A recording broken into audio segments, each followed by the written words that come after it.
Hi all, and welcome to the very first of our HADO tournaments for BBC Children in Need. First round's taking place at Barnsley College, and first of 8 rounds. We're going to move around the country to try and find the overall 2 top teams that are going to move forward to the Children in Need show in November. So hopefully we're going to get a lot of good gameplay as we work through today. We have got 8 teams from the college here, all of which are novice teams, all new to the sport. So it'll be really good to see how they progress as we work through the tournament and get ourselves set up. Obviously, if you haven't already done so, click subscribe. And of course, make sure you donate to Children in Need so you can help back all the amazing things that they're doing. And thank you, of course, to our technology partners, Virgin Media 02 and Ericsson, who are making all this live stream possible, because we are using their really quite amazingly funky 5G mobile unit that's currently sat behind me and allowing us to live stream from inside the college for this tournament as we go. So the teams just get themselves set and ready, just waiting for the court to go live. So the opening match here is between teams Made in Barnsley and Murder on Zidane's Floor. So they're going to open us up here. We've just been doing training sessions with all the teams as we've been getting ready to go. So hopefully we're going to see some nice movements, some nice gameplay, and a great introduction to what the sport of HADO is all about. So we're going to flick across to the court to get themselves logged in, so you can start to have a see of what people are doing and how this is all working. So you can see here, players have all got a headset on. This is an augmented reality headset, not VR, so it means you still see the real world and everything in it, but now you have these amazing graphics added into the real world with you. So now you can fire blasts of energy from your hands, you can raise defensive shields, do a whole load of very cool stuff.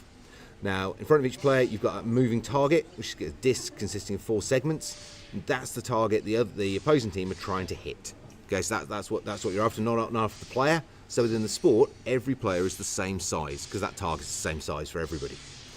Players are throwing energy blasts across the pitch, and those go where they're looking.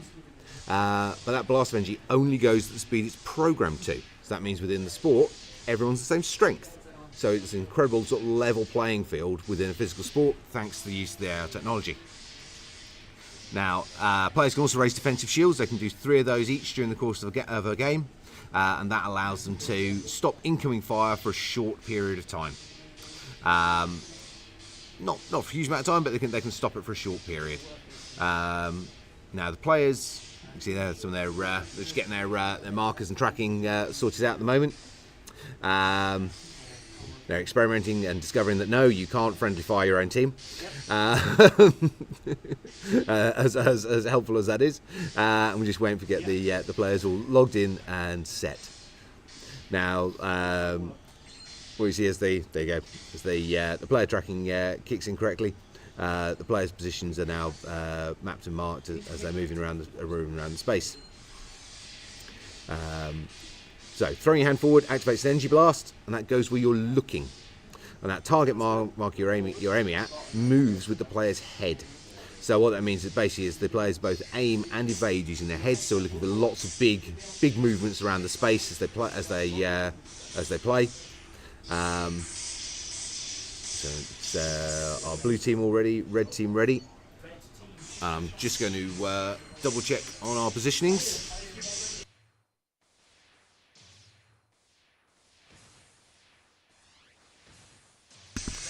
Okay, so our red team is Made in Barnsley, our blue team is Murder on Zidane's Floor, and they are all ready to go for the opening round. 80 seconds on the clock. Let's see what these teams can do. Here we go. Opening shields there, nice bit of defensive play. First points on the board there for Murder in Barnsley. Murder in Barnsley, Made in Barnsley. Getting the team names mixed up already. It's not a good sign this early stage. Nice early lead there from the red team. Good shielding on the front corner there to protect the positions. Blues really need to get some points on the board in. That's blue on the board now. Just a 3-point gap between them. 50 seconds of gameplay still remaining. The opposing team represent your points, which means there's always 3 points available. So anything less than a 4-point lead can be flipped in an instant. So coming up on the halfway mark now, Reds with just a single point lead. So Blues catching them nicely there. Red's edging ahead again. Blue's going to need to double down here, get some more points back on board. Nice recovery from Blues there. Really closing that gap. Red's edging ahead again. Blues needing a good fight back. Seeing a bit more evasion and dodging from the blue team here. Red's finding it a little too easy to pick off. Fortunate tactic from the rear blue player there, moving behind his teammates. Basically pulled a lot of fire onto a concentrated area, made it very easy for the Reds to rack up points. Good shielding there from the Reds, making it difficult for Blues to catch up on them here. And a commanding lead as we come into the end of the game. So, all games are played as best of 3. So that's a really convincing opening win there for Made in Barnsley. But Murder in Zidane's Floor will get a return game to try and take that back. Okay, so just rotating round on the games now.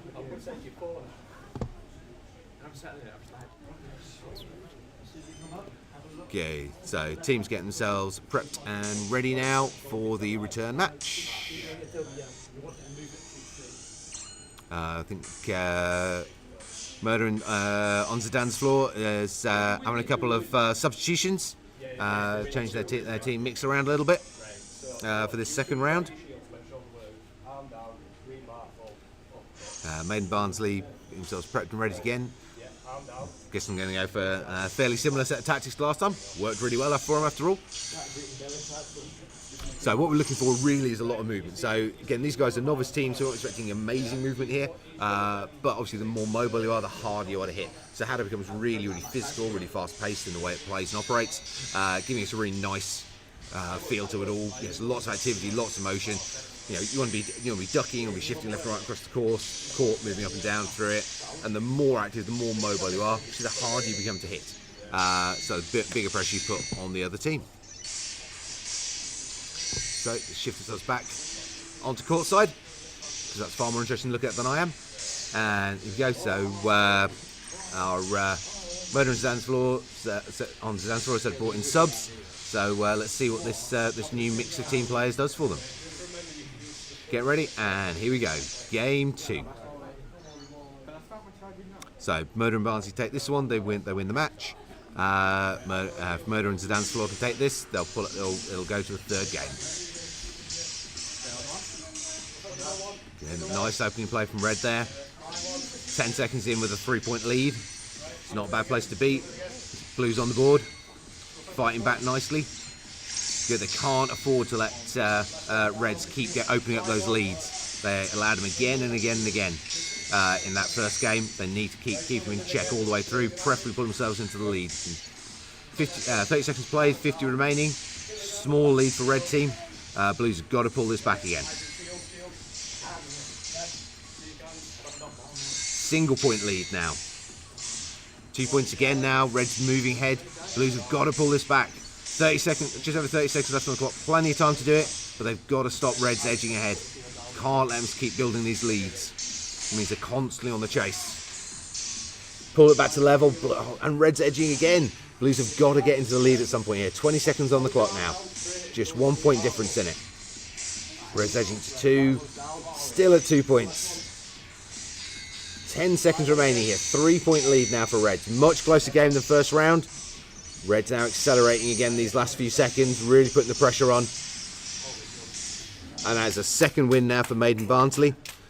So it's match to Made in Barnsley. Really well played there in that second half from Murder on Zidane's Floor.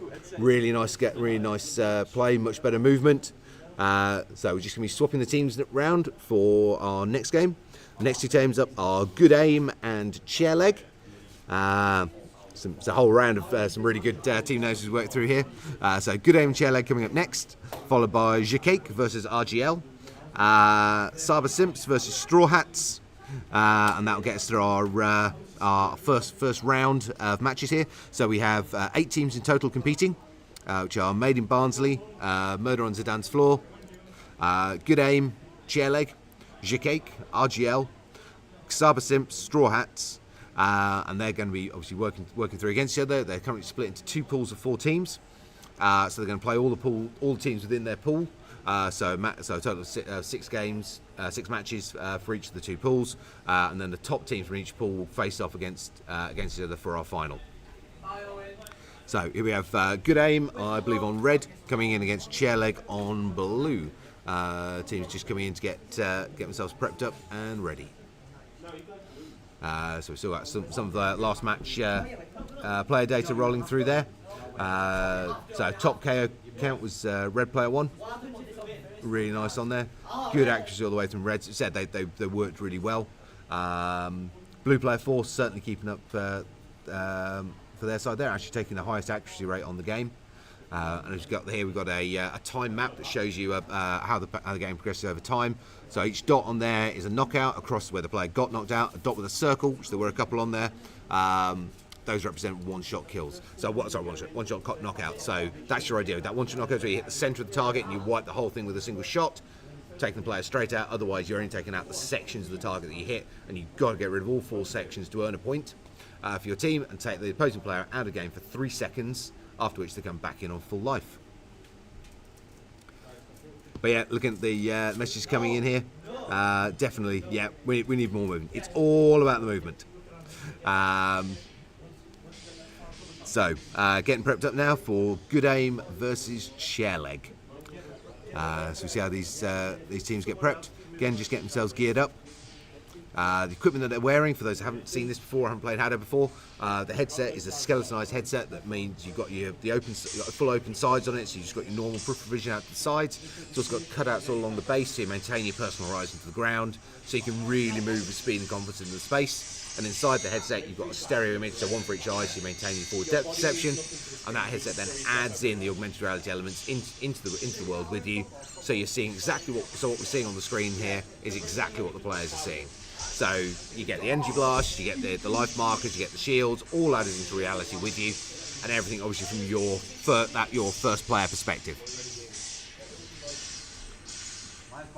Right, here we go. Game 1 in this match series.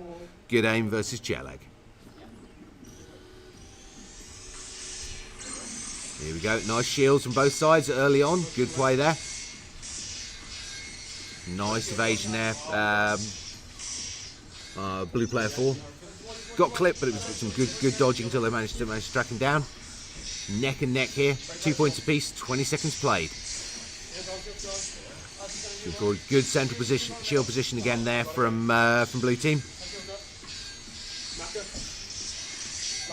Nice regular use of shields from both sides there. Blue's just still holding the edge, but Red's nicely recovering there and taking the lead. Single point lead to Red team now as we approach the halfway mark. Blues pulled it back 5 points apiece. Really evenly matched teams here. Blues edging again by a point. 2 points now. 30 seconds remaining for Red to try and pull this match back. 3 point lead to Blue now. Red's really with the work cut out for him. Can they pull this back? Getting a little fixated on shields on the front corner here. Losing a lot of firing time. That's it. Good recovery now from Reds. Stop worrying about the shields and started putting shots in the air. Shields are useful, but they don't win you points. If you're down on points, you've got to focus on firing. Last few seconds now. 3 point lead to Blues. 2 point lead. 3 seconds remaining. 1 point lead. Can Reds do it here? Yes, they can. So we're going to overtime now. So that is 10 seconds on the clock to get your breath back. At the end of the 10-second count, the first knockout scored on any player takes the match. You don't regain any shields, you don't regain any life markers. Ooh, risky play from the blue player on the front line there. And they've got him. That is game 1 overtime win there to the red team, to Good Aim. So that's first game in this sequence, going to the red team. Really nice play there. Good teamwork, just really risky play on that front corner there. As the blue player stepped forward, shielded nicely, but got himself clipped. Taking down to single life marker, and he was dodging well, but all they had to do was focus fire on his position with just that one remaining target. Really good play there. So that is first game in that sequence there to Good Aim. Let's see if Chairleg can take the second one and take this through to a 3-game match, because those teams are really closely matched at this stage. Here we go. So, rolling back to courtside again. Teams just get themselves prepped and ready to step in for game 2.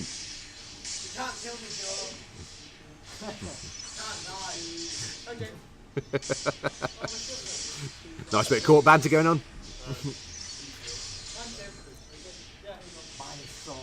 So our coach is just getting the players checked and ready.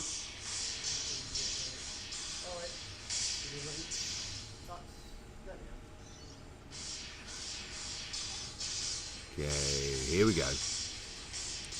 So just waiting for the final player from the Good Aim team. Just 2 of them. And game on. Oh, beautiful one-shot kill there from Blue. Blue's edging ahead by a point really early on here.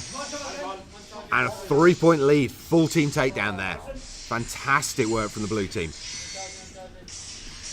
So they've got to win this game to stay in the match and take it to a third game decider. So all the pressure is here to performers on red team and on the blue team. And they're really stepping up, holding a 4-point lead now. 3-point lead. It's edging around, but they're really holding that lead. The fantastic momentum from Blues here. From Team Chairleg on blue, coming up on the halfway mark. 5-point lead. Good Aim has seriously got the work cut out for them here to try and close that. It's achievable, but they're going to have to seriously work for it. 30 seconds remaining. 5-point lead. 6-point lead for blue team. This is looking like we're going to be going to a third match decider unless Reds pull something fantastic out the bag in these last few seconds. They're closing the gap. They're fighting back well. 15 seconds on the clock. It is achievable, but they're going to have to really focus that fire in. Blues racking the points in again. 5 seconds remaining now. 8-point lead to Blues. 20 points to 13. That is a dominating win for Chairleg in the second game. So we're going to a third game decider here. Really, really nice gameplay. So really good gameplay there. Massive step up in the firepower and the play style there from Chairleg. Really, really nice to see. Let's see whether Good Aim can match it in this third game. So it's currently 1 game apiece on this match. Third game decider, just getting prepped. Okay, taking back courtside just while the guys getting ready. You said while you're watching all of this, make sure you go visit Children in Need. Make sure you go donate, do all those lovely things. And thanks again to Ericsson and Virgin Media and O2 for making this broadcast possible. So they're very funky little 5G mobile box behind me here, allowing us to live stream this from inside the college, which is a very, very cool thing to be able to do. Okay, here we go, getting prepped up. So this is our third game in the sequence and match decider. So we saw a huge step up in gameplay from blue team in the second game. Let's see whether the Reds can match it.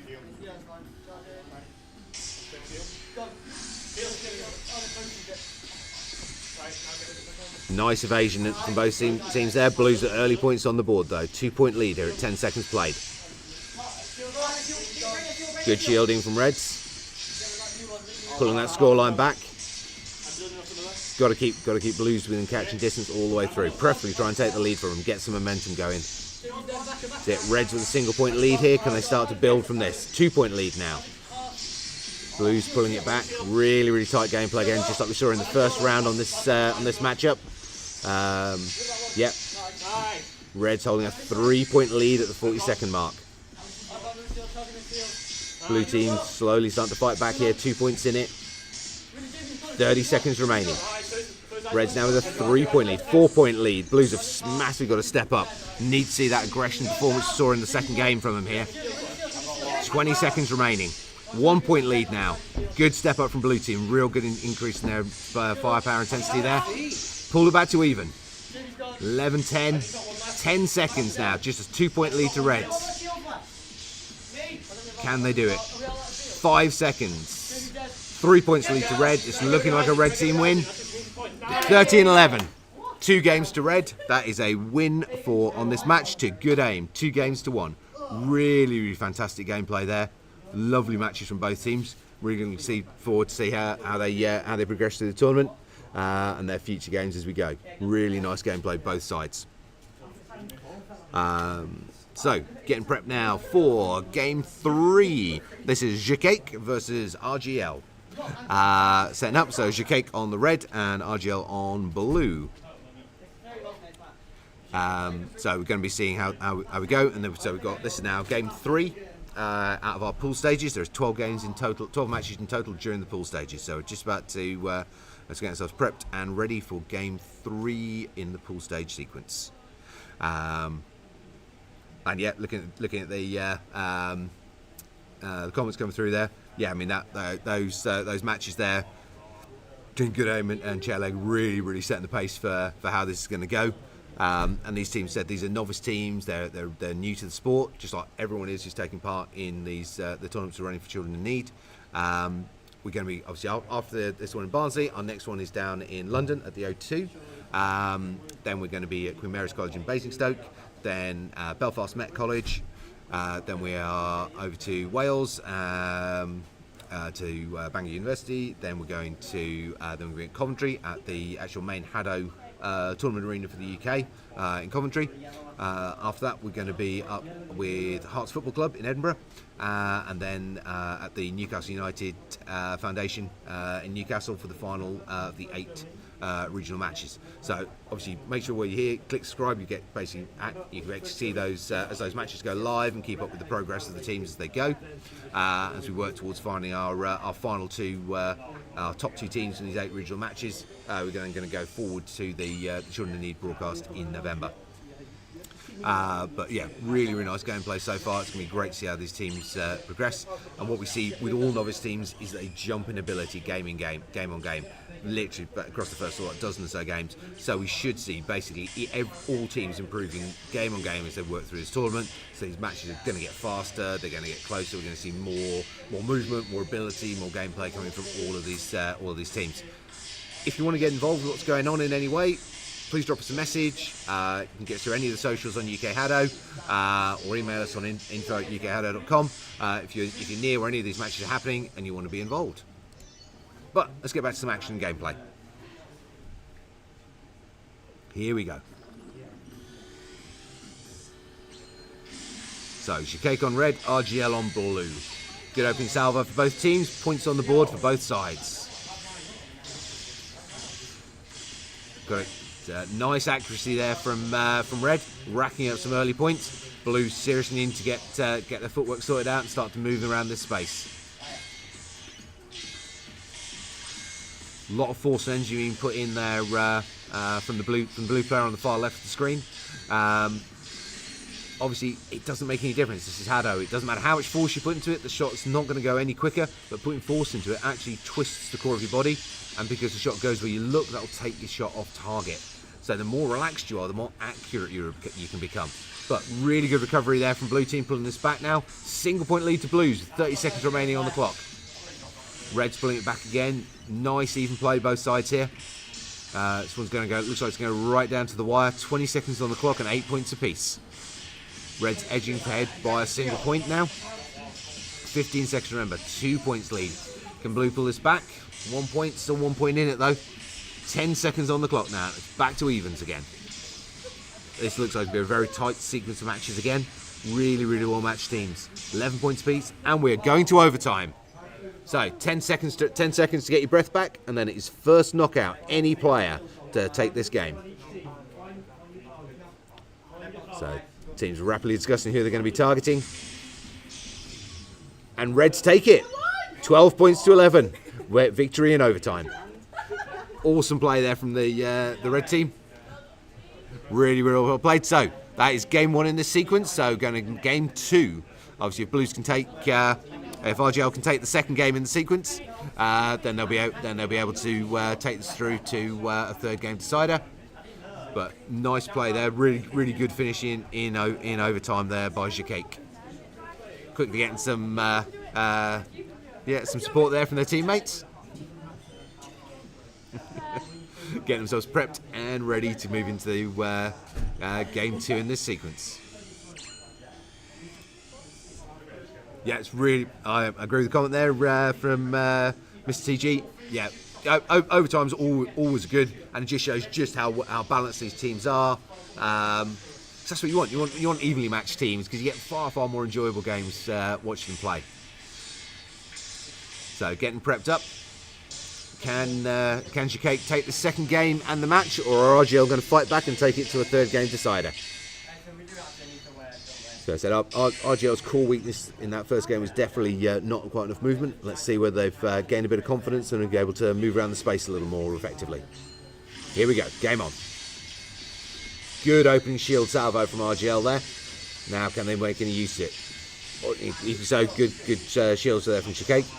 So shields stop points, other teams scoring, but they don't earn you points. So while they're up, you've really got to make effective use of them.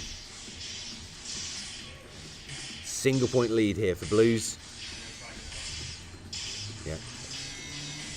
Now obviously shields take a little time to charge, roughly 2 seconds. And that's 2 seconds where you're not firing. So when those shields go up, you've got to make good use of them.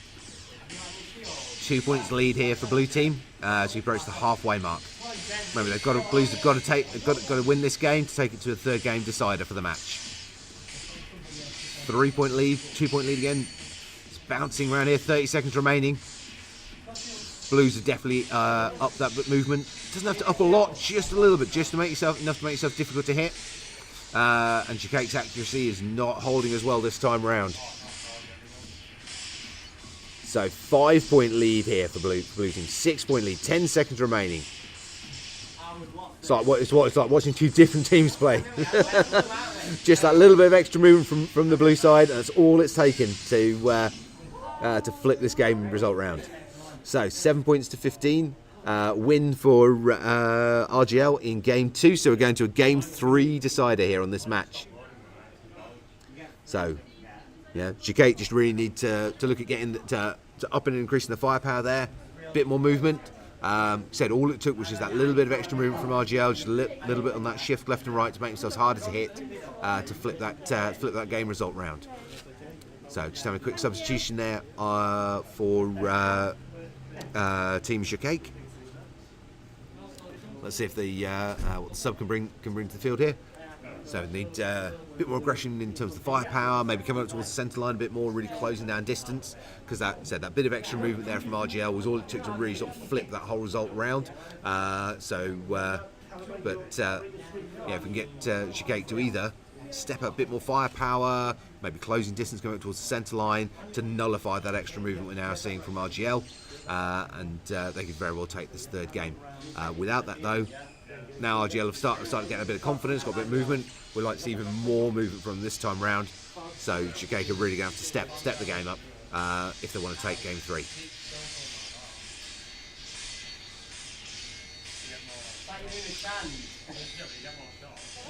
There we go. So teams just getting themselves prepped, ready. Here we go. Game 3.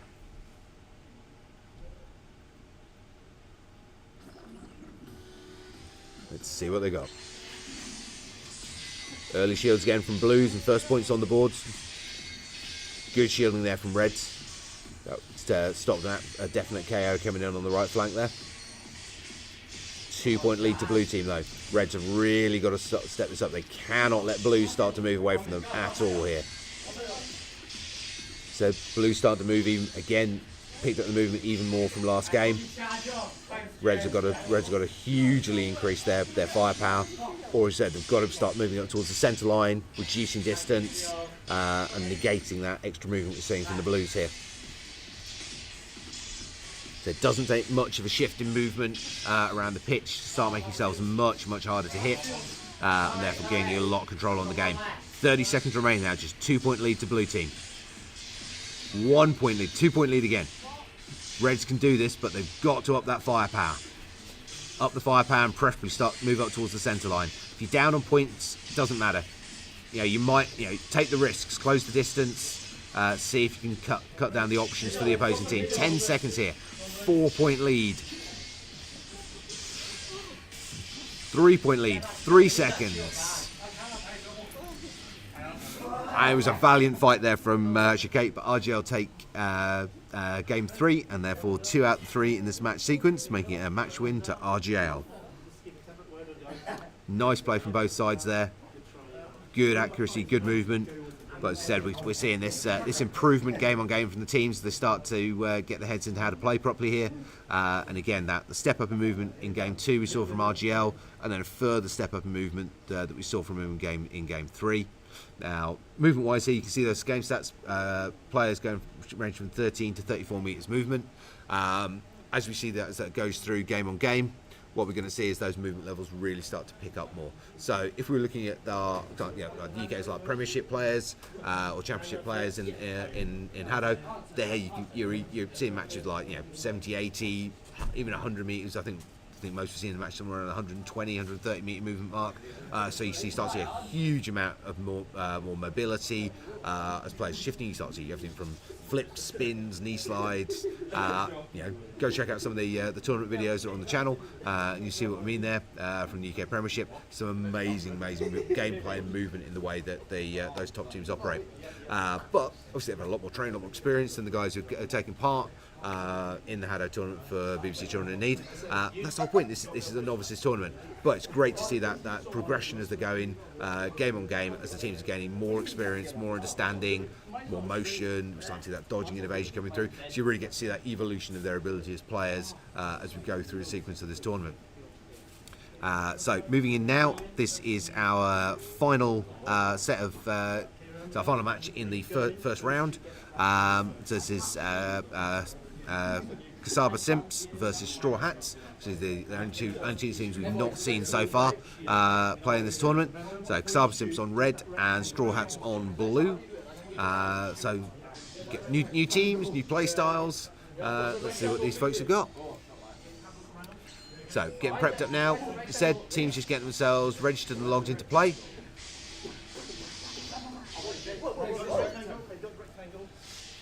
Yeah, looks like the blue team figured out how to shoot. It's always a good start.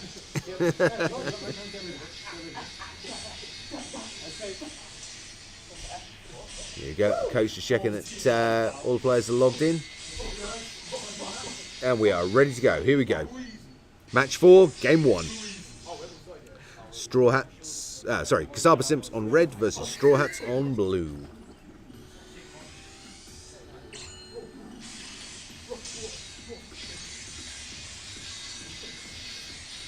Focus on trying to get shields up from red there, got themselves hit. So shields are handy, they're useful, but they're also limited and they are nowhere near as useful as dodging. And if you're down on points, don't worry about your shields. Shields don't earn you points. They're a very limited resource as well, and they only take 3 shots to get rid of. So dodge and shoot has got to be your hallmark in the early days. 4-point lead here for Straw Hats over Kasaba Simps. 6-point lead here. Reds really need to put some work in here. Got to focus on firing. All about points. 30 seconds remaining. 7-point lead for Blues here. Really dominating the game field. Reds, we've got to get a lot more motion. We need dodging, we need movement, we need firepower. The more you stay in one position like that, the more just the easier it is for the team to just rack the shots into you. 8 points remaining. 8 points difference now. 3 seconds remaining. And that's a dominating win for Blues. So for Straw Hats in that first game. Let's see if Kasaba Simps can get their act together for game 2 and really up that firepower and that aggression. They need to lose the focus on trying to get shields up and really focus on firing and moving here.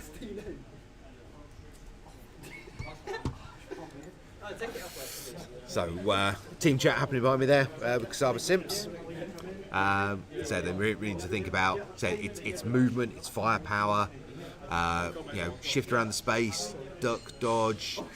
Don't be afraid to move up towards that centre line. You just got to, and they've got to get those shots in. So it's that focus on trying to raise shields really cost them in that game and allowed Blue Team to rack up a lot of points early on, and from there on out it was just no chance of them regaining momentum. So here we go, teams are ready. Game 2.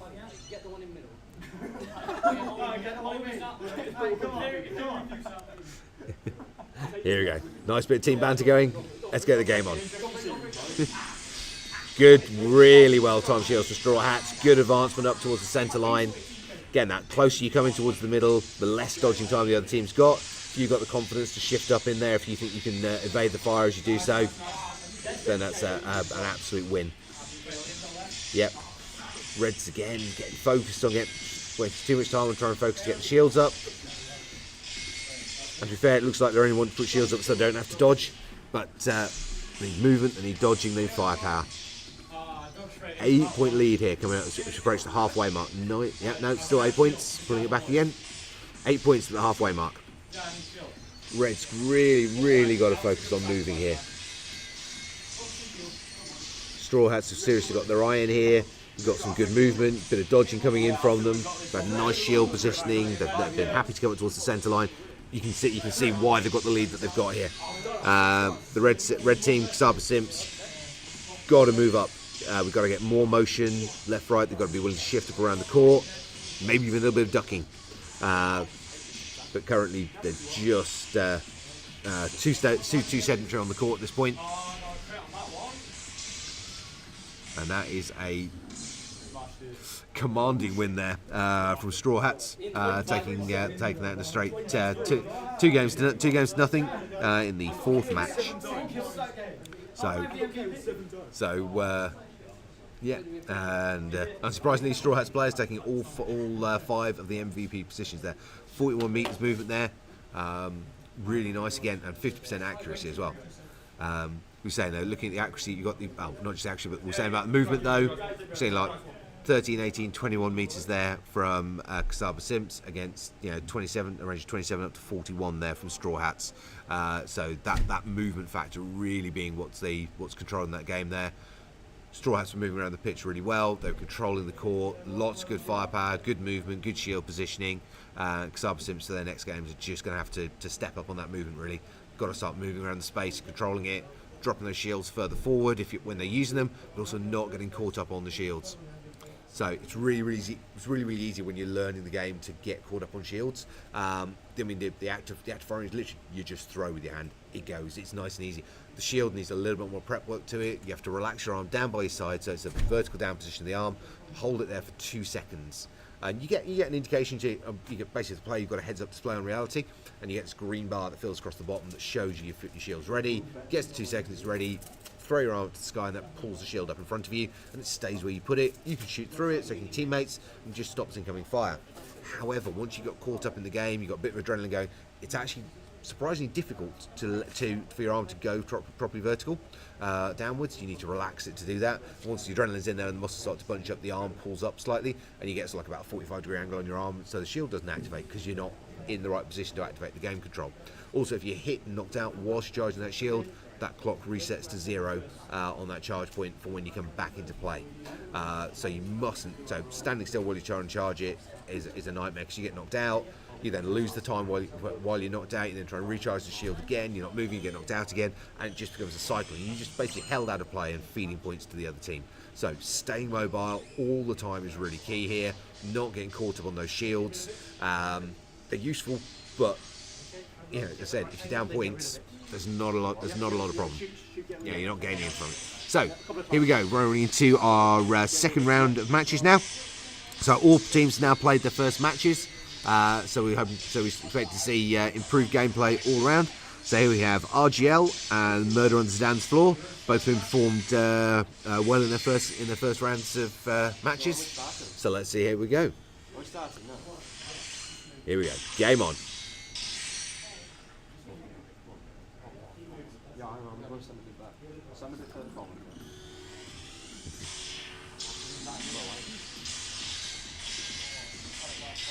Nice early shields from the red team here, from RGL. Early points on the board from as well. But our blue team, Murder on the Dance Floor, really need to get up the firepower here. Just a very intermittent fire coming from blues. Red's barely having to dodge at all to stay out of the way of it. And a barrage going from the red side across into blues there. Hence why we've got this commanding 3-point lead with 30 seconds played. Plenty of time for blues to pull this back though. They've just got to up that firepower. starting to get a bit of movement and dodging from them, which is good. Makes us a little bit harder to hit, but gotta fire. There's just such a limited amount of firepower coming from the blue half of the pitch right now. Reds are barely being required to dodge at all. Gotta focus that firepower out.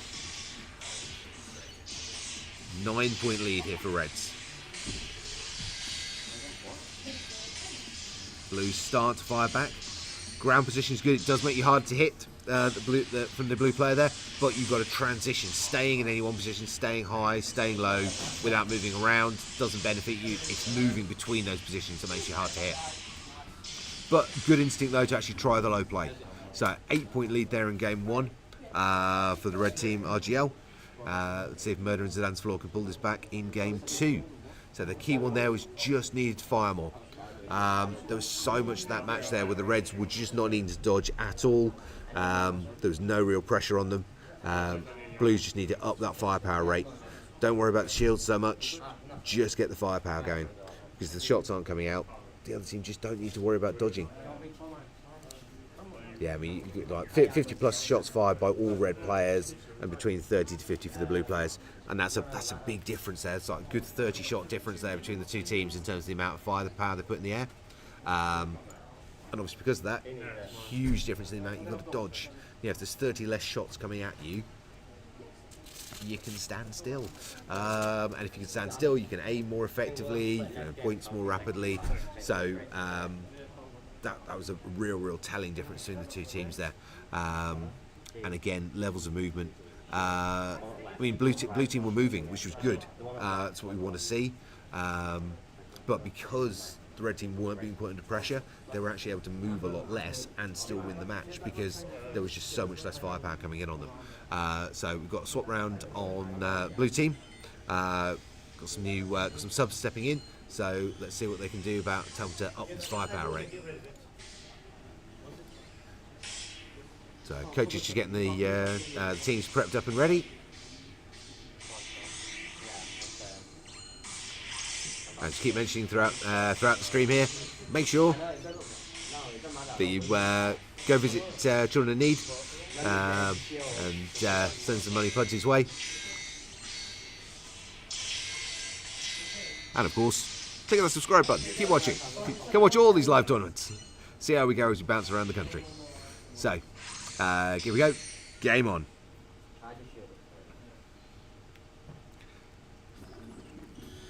Can we get that increase in firepower from the Blues? Definite improvement straight off the bat here. Much more aggressive play from them, and first points on the board for blue team. Huge improvement on that on their initial opening play here. 3 points to nothing. Great work from them. Really good. So Reds now with their first points on the board. 2 points on the board now, just over 30 seconds in. Again, the substitutions there on blue team, definitely the right move at this stage. Brought them some higher firepower, more aggressive players into game, and they've completely flipped this gameplay around. 30 seconds remaining.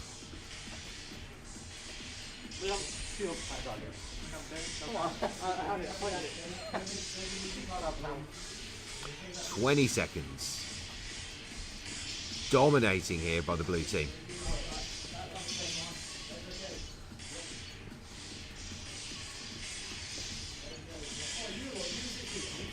Four points difference, 5 seconds.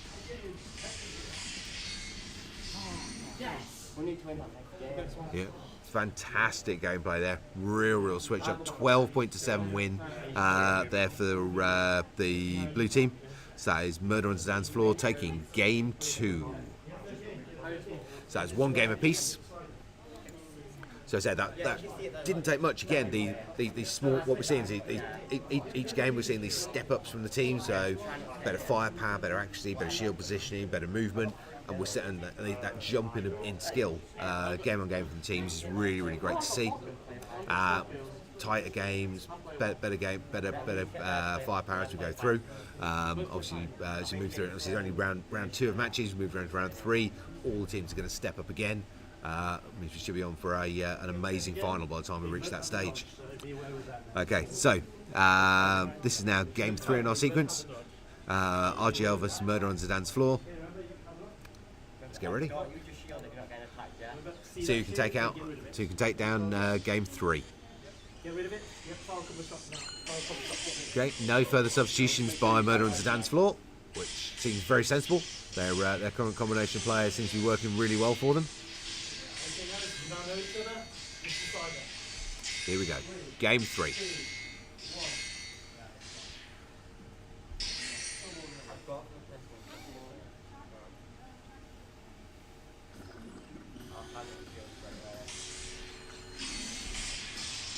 Nice opening salvos, both sides. No one managed to land anything telling yet. And that's first points on the board for red team. 10 seconds played.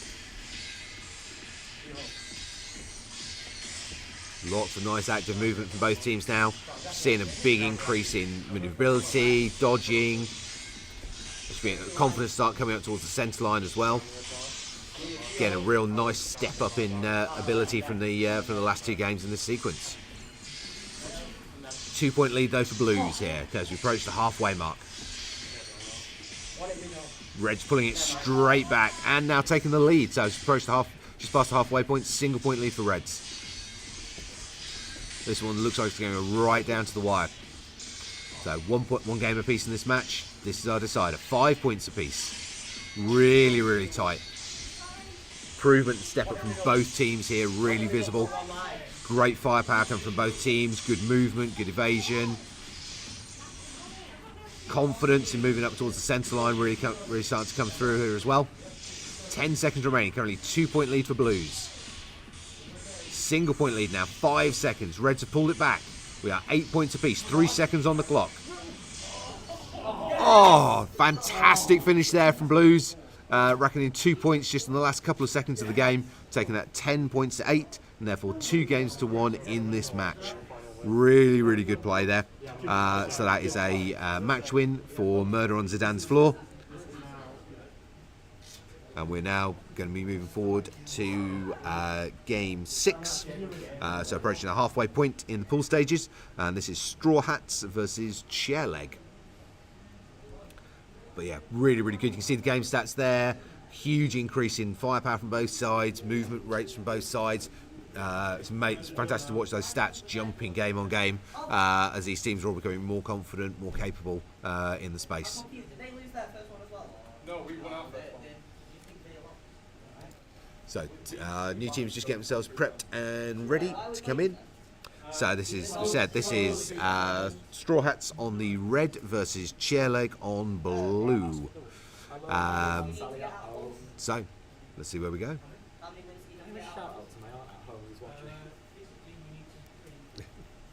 So teams just checking on where they're going.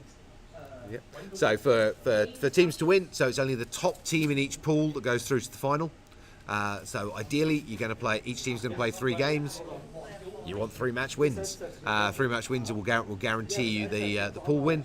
If teams are tied on match wins, so for example, we get 2 teams both winning 2 matches, then teams are split on the number of points scored. So total number of points scored you've played across your winning games. So obviously, if you've got a game 6 where you're playing best of 3, if you've got 2 games that you won and 1 that you lost, the score from the game you lost doesn't count. So it's only from the games that you've won. Equally so, if you've got a game sequence where you've lost 2 games but won 1, the game that you won doesn't count. So it's the games that control the outcome of that match that are the ones that are factored into your score. So if you've got a draw on overall match on match points, then it's that total score across those game matches, which will then divide the teams, allow us to pick a winning team from within a pool. Teams just get themselves prepped and ready now. Said this is game 6, so this is our halfway point in our 12-game sequence on the pool stages. Okay, so teams just getting their gear sorted out. Now, obviously, for you guys when you're watching, you can't see what the players are seeing specifically. Obviously, you see the game effects, but they see a bit more than you. And during the setup phase as well, they get themselves logged into the HADO court. And those banners we've got at each end, so you can see a blue one there, there's a matching red one at the other end of the court, which obviously you see behind me when we flick to the commentator view. Those banners are actually how the players track, so it's amazingly funky artwork that's in there that allows them to track that positioning. So first thing you see when they put the headsets on, they get a nice sort of glowing rectangle that appears around that banner point, and that logs their positioning. And then after that, it's the mix of the headsets and the artwork that keep them logged and tracked during the course of the gameplay. So our blue team, chair leg, are all good to go. Looks like the red team, straw hats, just having just a little technical element there that they're getting resolved by our coaches.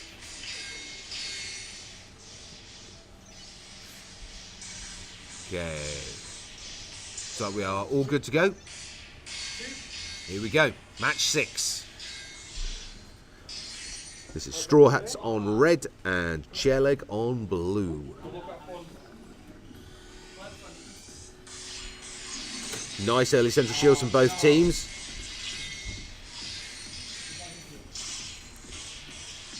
Good overall positioning there from red team on their shields. First points on the board for reds. Nicely answered by blue. 20 seconds played. Good movement, good evasion, good shields. Both sides here keeping that scoreline low. So what you want to see, the lower the score lines, the more control the teams have got on the match. 4 points apiece here. Approaching the halfway mark. Really even gameplay. Good shielding, good movement both sides. Blues edging by a point here. Reds answering straight away. 30 seconds remaining now. Blues just with the thinnest of leads. Yeah, trading points back and forth. Blues edging ahead by 2 now. Is that going to be enough? 2 point lead there, so 13 points to 11. Win for our blue team, chair leg. Straw Hats dropping the first game in the sequence. Obviously, it's best of 3, so Straw Hats more than capable of fighting back to take the match sequence overall. So just sorting out kit and equipment there for the Straw Hats. Yeah, so our players now getting prepped and ready. Tactical discussion going on there behind me from Straw Hats.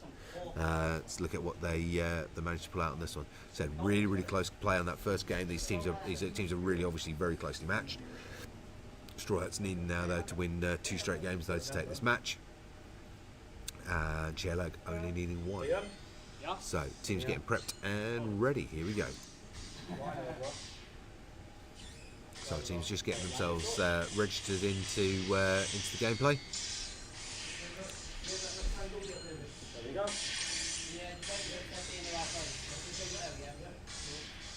There we go. It's all a blue team logged in.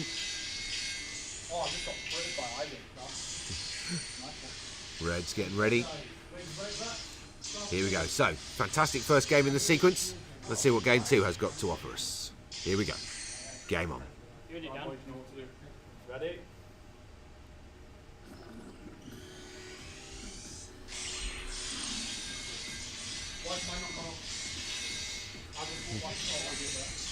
Nice opening shields both sides. First points on the board for blue.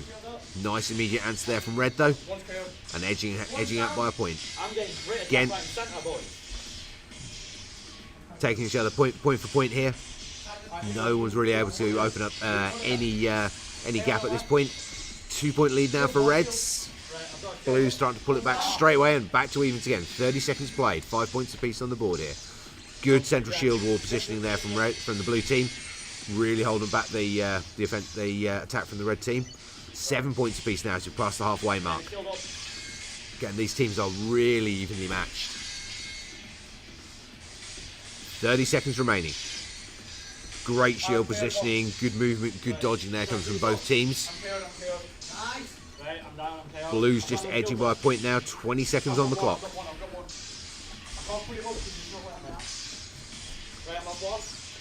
One point difference here. Blues holding out now, just holding on to that thinnest of margins now. Reds have pulled it back. We are on our final 5 seconds, 12 points apiece. This is going right down to the wire again. And that's 13 points to 12. Blues take game 2. So that is game 2 to chair leg, and that is match to chair leg. Incredibly close games there. Phenomenally good gameplay. Good movement, good dodging, good shooting. Really nice play there. Yep. So that's two straight wins there, but incredibly hard fought wins and great gameplay from both sides. So that is game 6 on our sequence of 12 played out. So next up on the floor we have Murder on Zidane's floor versus Jacake. So Murder on Zidane's floor on red faces Jacake on blue. So here we go. Let's see what these teams can do. So obviously this is their round 2 for all these teams. They've all played their first games, and what we've seen, obviously from the teams that just preceded them, is this real step up in gameplay, movement, accuracy, shield positioning, timings, everything just stepping up between the games as we work through the sequence here. So it's going to be really nice to see where that goes, how it works through. And just while they're getting kitted up again, obviously. Nice big logos behind me. Wrong shoulder. It's a mirroring effect. Nice big logos behind me here. Pudsey, make sure you go visit the Torn the Knee page. Drop some money into Pudsey's pocket so I can go do some awesome things with it. And as ever, thanks to our partners from Virgin Media O2 and Ericsson for providing us the very cool and funky 5G unit that we're getting to use for this broadcast. We're going to be bouncing it around the country with us and getting to play with it in all sorts of places. Yeah. So, normally, broadcasting off a mobile signal, not a thing you could do. But right now, yes, it is. So, obviously, that's your kind of thing about content creation. You want to know more about that? The guys at Ericsson VMO2, more than happy to answer any of your questions on those. And obviously, very contactable. And for ourselves, obviously, we're moving on from here. Our next tournament is going to be in London on Monday. At the O2, which should be quite amazing. If you'd like to be involved in any way with that, drop us a line. There's always a chance we can fit some stragglers in. Drop us a message on any of the UK HADO socials or info at UK HADO, and we'll let you know what we can do. Okay, so here we go. Let's get into some more gameplay.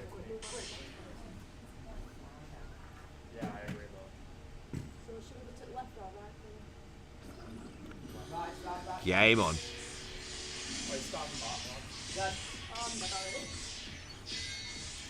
Starting to get some nice communication coming from the teams here, calling shots, calling positionings, targeting opponents.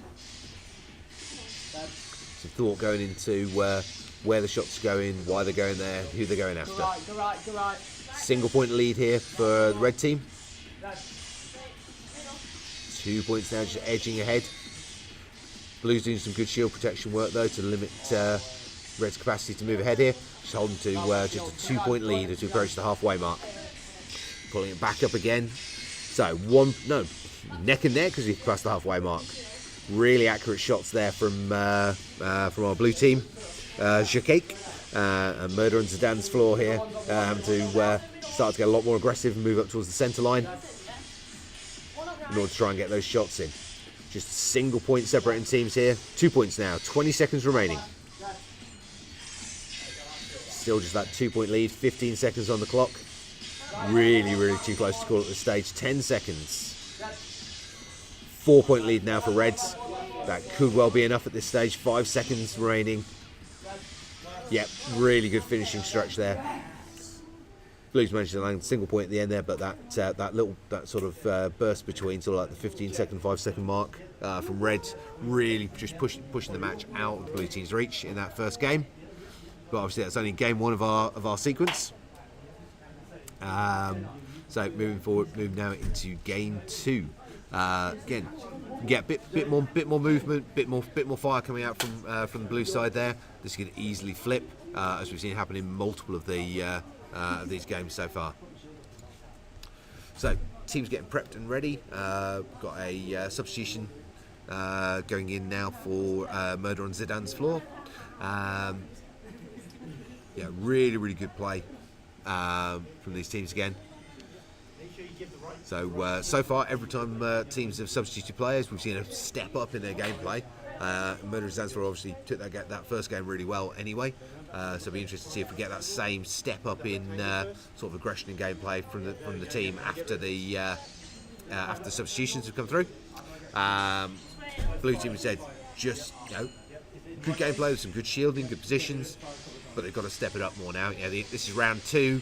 We're looking for more movement, more firepower, more accuracy. Everyone's improving as you go through here. These round 2 matches are going to be at a higher level than round 1. Here we go, round 2. Let's get the game on.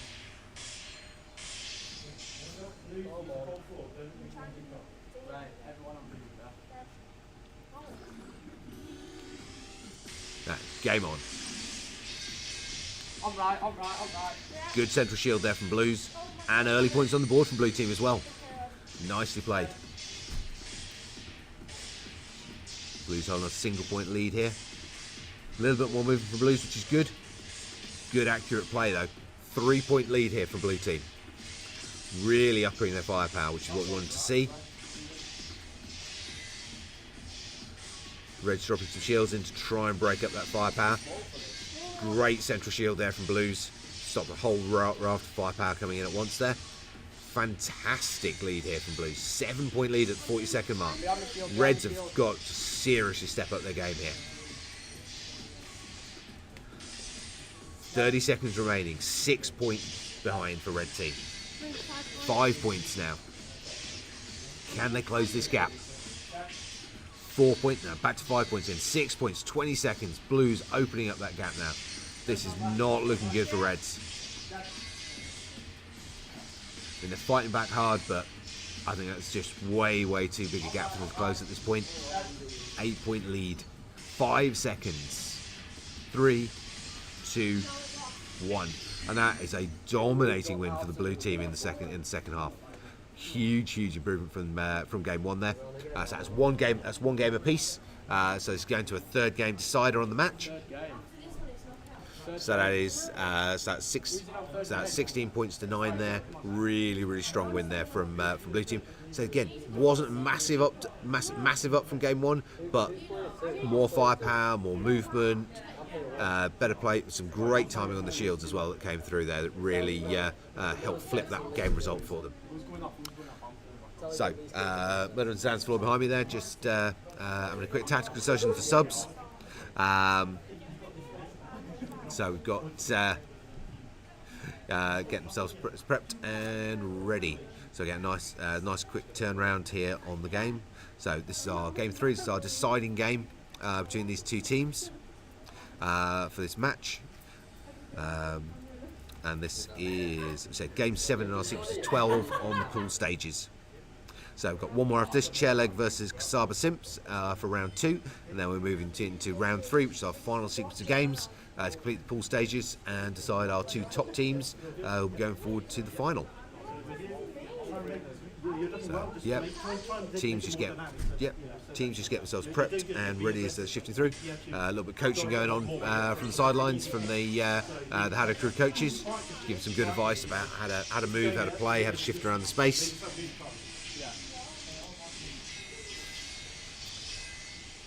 And here we go. 3, 2, 1, game on. Okay, 1 game apiece. So real dominating win in that second game from Blue team. See if Reds can bring something new to mix. Again, they've got a new mix of players for this game, so expect to see a shift in style and gameplay again with the new setup. But first points on board from Blue. Instant return from Red though, which is good to see. Single point lead, 15 seconds played for the Blue team. Reds pulling it straight back again. So that's point for point. Nice play all around here. Again, we're seeing step and movement and aggression. Great play from the Blues there. That looked a full team takedown there. Taking us forward to 3-point lead, 4-point lead now. Reds seriously need to up the game here. Halfway mark now. 5-point lead for the Blue team. Reds just not seem to get their eye in here on the shots. Get rid of the shields effectively. Just need to get those shots on targets. Plenty of fire coming from the Red team. But just those bits of movement, a little bit of dodging now we're starting to see from the Blues, just enough to shift this gameplay in their favour. Good fight back from Reds though. Only 4 points in it here, coming up on 10 seconds remaining on the game. It's not looking good for Reds. They've got to seriously earn a lot of points in a very short period of time. 2 seconds. Close game, much closer than round 2, but that is 2 games to 1 in favour of Jacake. So Jacake take the match. So that is a match win for Jacake in their round 2. So Jacake have one more match to come in the pool stages against Made in Barnsley. Murder and Zidane's floor will be, as I'm trying to check what their next one is now. Too many names written down on my list, but they've got another one coming up, don't worry. So, Cheleg on red versus Kasaba Simps on blue. So, new set of teams coming in. So this is game 8. This is the final set in round 2 of the pools. So I said, we see this great step up from all the teams. So hopefully we're going to see that again from these guys. So we have Chairleg on red and Kasaba Simps on blue. Teams just get themselves just prepped and ready behind us there as we're getting ready for these final sets of games of the set of round 2, and that's going to move us then into the final setup for the sequence. Yeah, it's going to be interesting. These teams are really picking up game on game. These matches are getting closer and closer. Still all to play for the teams here to get into those final matches. Once we get to our final, we get our winning team. They then have one last challenge to face. Because we're running 8 regional tournaments. This is our first one in the sequence. That's going to give us 8 regional winners. Now, there aren't 8 places on the final show in November with the BBC. There are 2. So each of our regional winners, once they've won their tournament, is going to face off against the system AIs.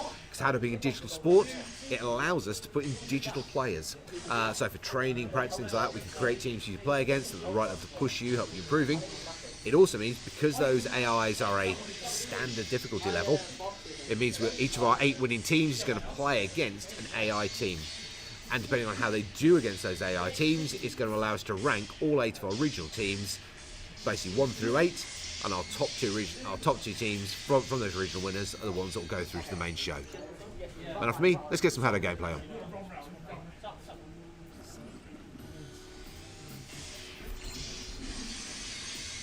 In a second.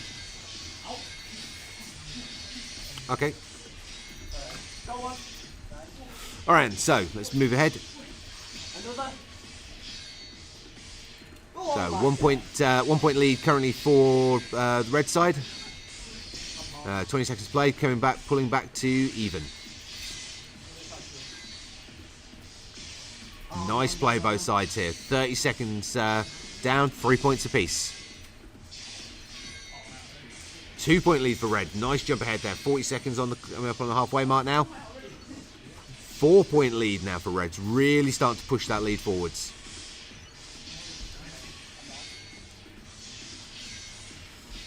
30 seconds on the clock here. 5 point lead to reds. Blues have got to seriously up the game here. It's not an impossible mark, but they've got to do some serious work for it. Reds may be putting out of reach there now. 7 point lead now for the red team. 6 points in it. 10 seconds remaining. 5 point difference. Back to 6. 7 points at the end there. So this is a 17 points to 10 win for our red team. Chair leg. Well, player 1 on the red team. 11 knockouts scored there. 41% accuracy, 55 shots. So literally carrying his entire team there on his back. So amazing gameplay there from red player 1. Really, really nice to see that. Really, really good game. So, obviously, very, very strong gameplay there in game one from Chairleg on Reds. Let's see what Kasaba Simps can pull out in game two. We've seen lots of these game sequences now where game two massively steps up the play, and we jumped team abilities. So let's see if we get anything matching that again.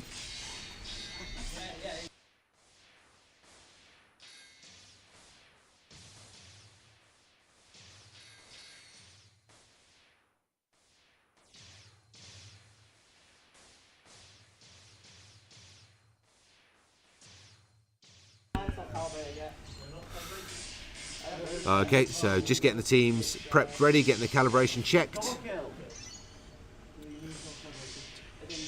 Just getting ready there for gaming.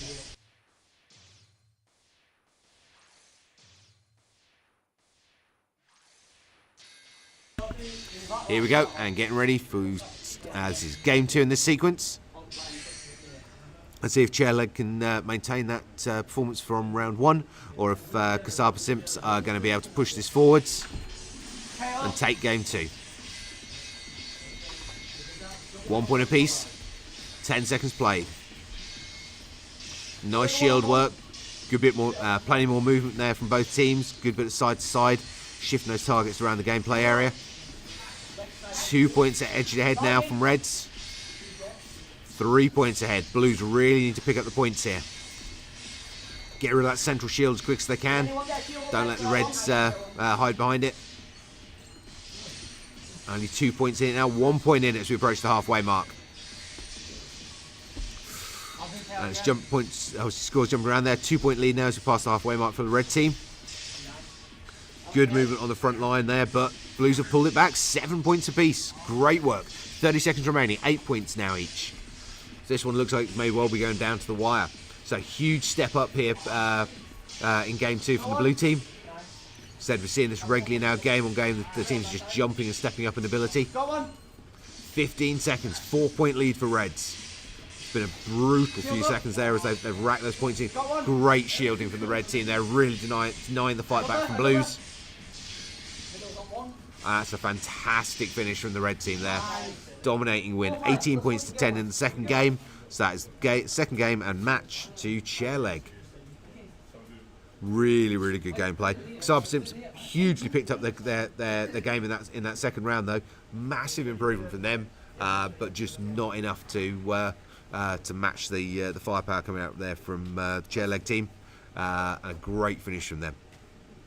So huge step up there. You can see the significant difference in shots fired between teams. Obviously, a lot more coming out from Reds. Higher accuracy levels as well on average across their team. And again, player one there. Not quite as much as game one where we saw those 11 points, but 8 points on the board there from player one. So a huge uptake from him in how he's playing. So that is the end of round two of the pool stages. So moving to the third and final round. So our last 4 matches of the pool stages now. And I believe we're starting off with Made in Barnsley on red and Jakake on blue. Yeah. So good play from both these teams now. So we saw fantastic things from both of them during round two. So round three, we're expecting more of the same. Faster gameplay, more aggression, more confidence on the pitch, good movement, good accuracy. All of it, really. We want to see the whole package here. So we're looking for nice shield positioning as well, and a general good tactics and gameplay.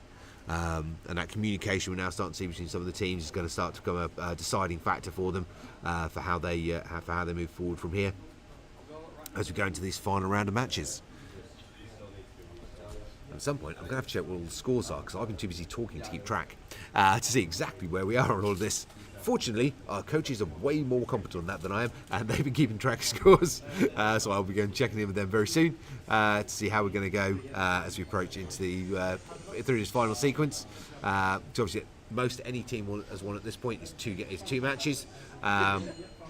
Obviously, if we get any of the pool teams start to take a third match, that's going to guarantee them the pool win and therefore through to the finals.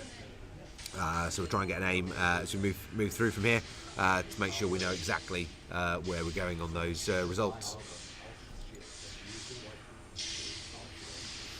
Right, teams just in their final preps and get themselves up and ready to go.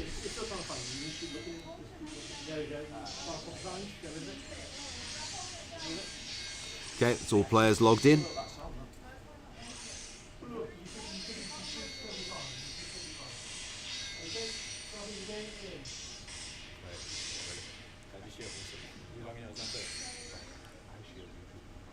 And I think, here we go. Bill it. Middle. I can't get in there with balls, you know. Field again. Manage it. Middle.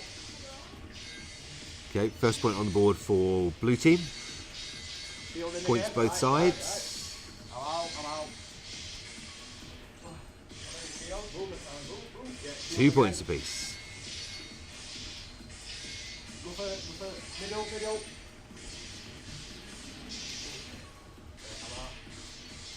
Right, somebody shield. I'm out again. 40 seconds played. Now, I'm going to check at the end. I'm going to our coach checking in this match, but I've got a feeling that two of the blue players are wearing half of each other's equipment. So one's aiming and one's firing. One player's firing for one player, and vice versa. But it's not harming their scoreline, despite the fact they put on each other's equipment. And unfortunately, as that's a player error, not a technical error, it doesn't warrant a restart. 5 seconds remaining here. 4, 3, 2, 1. Close game result. Right, we're just going to check on that.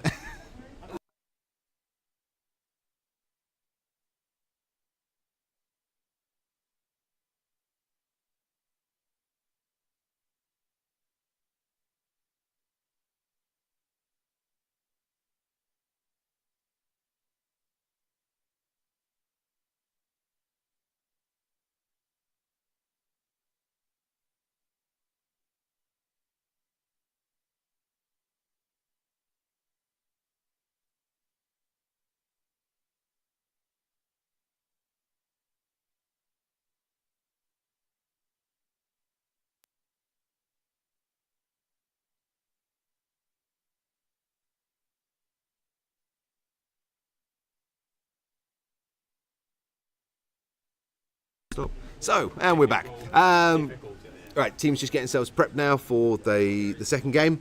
Obviously, there was a slight mix-up on equipment there in game one, but player errors, which is basically, have you put your own equipment on, that is on you, and that doesn't constitute a replay of a game. Obviously, if there's a technical error, then fine, that's outside player control, that will constitute a replay of a game.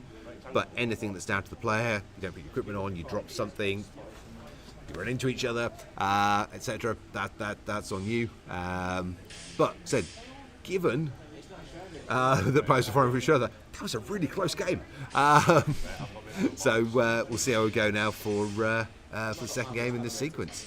Once our blue team, Jacake, are actually got their own equipment on, and so the shots are going when they're expected to. It's going to be a much harder game for their opponents. So here we go. Teams prepped and ready. So let's get this game on.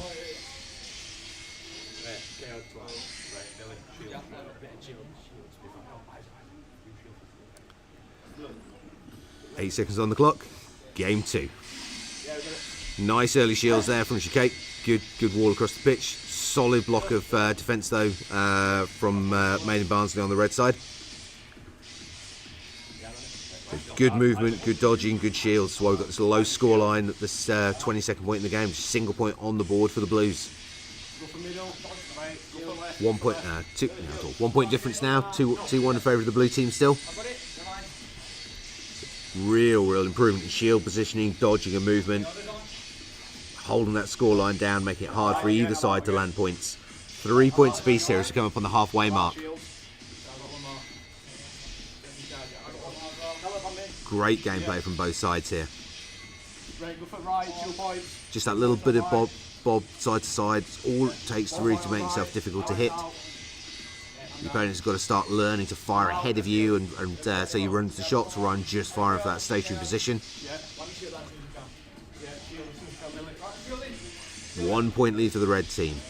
Coming to the final 10 seconds of the game here. Blues need to take this game to take the match.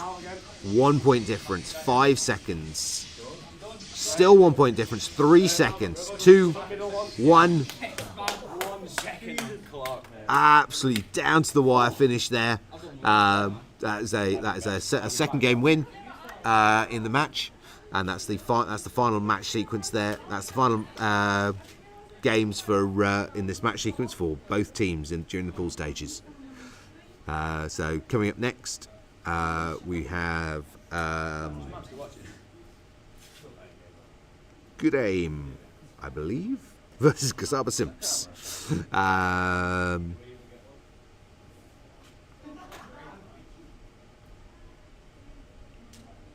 that was right. Yeah, Good Aim on red versus Kasaba Simps on blue. So what I'm going to do is just while we cycle things around there on the court, try and get a feel for where our team positions are. Obviously, because we're in this final set of games now. So Main and Barnsley, that's their final games in the pool stages. So next up, we've got Good Aim on red and Kasaba Simps on the blue side. Followed by RGL versus Made in Barnsley, and then our final game of the pool stages, which I believe would be Straw Hats versus Murder on Zidane's floor, I think, but I'm just going to double check that because my notes are not very clear.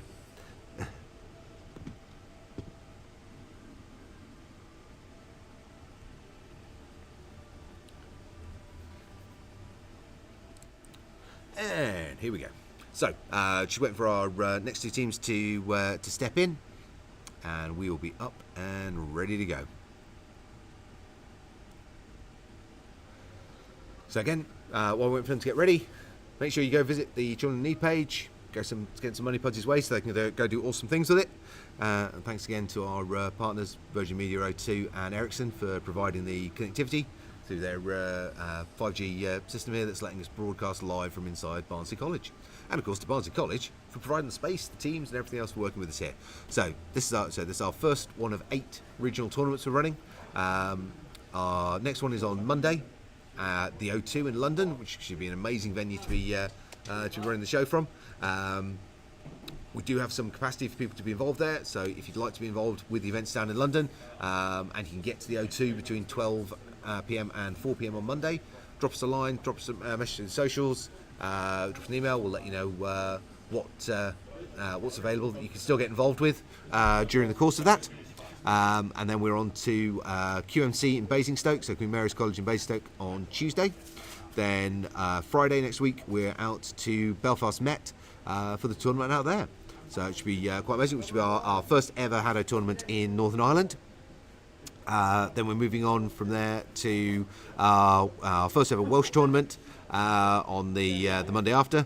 And then for the Midlands tournament, that's going to be at the main HADO arena in Coventry, which is the national tournament centre for the sport. So we're going to be hosting a whole load of teams there on Tuesday for the Midlands tournaments. Then we have a short break from at least from the Children in Need tournaments, because we're heading out to the World Cup in Tokyo. Because England are currently the reigning European champions, and in with a really good shot in terms of our positioning, and who knows, maybe even lifting a trophy or two, or lifting a trophy at least, while we're out in Tokyo for the World Cup. And then we're back to head up to Edinburgh, to Hearts Football Club, for the first ever Scottish HADO tournament. And then back down to Newcastle at the Newcastle United Foundation for the final in this sequence of 8 regional matches.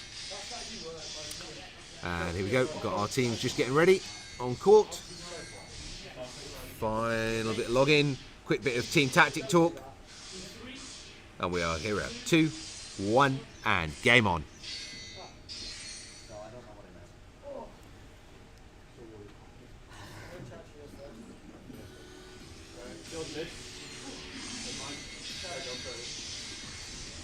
Here we go. First points on the board for red. Low scoring game again. We're starting to see good movement, good evasion. Blues getting a little bit static there and suffering for it. 4 points racked up rapidly now. 5 points for red teams. Blues got to up this movement. Firepower's low as well from them right now. So need more shots, more motion. 5 point lead, 30 seconds played.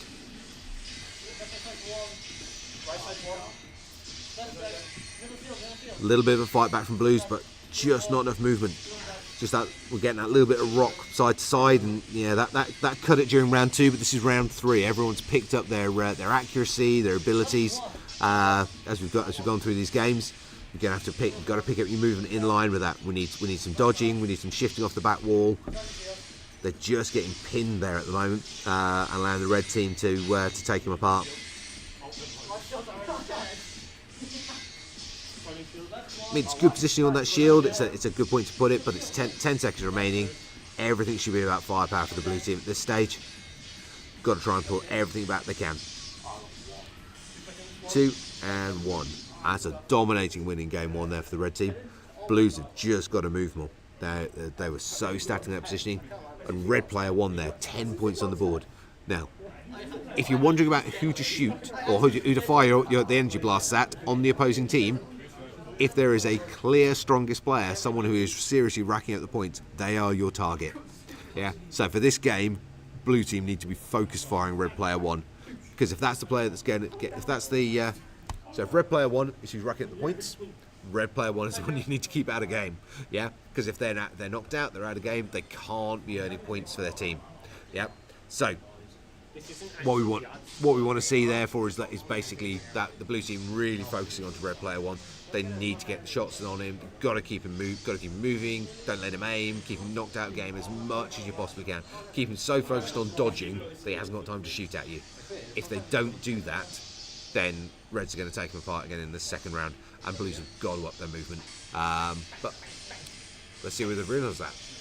So, getting prepped now and logged in for game 2.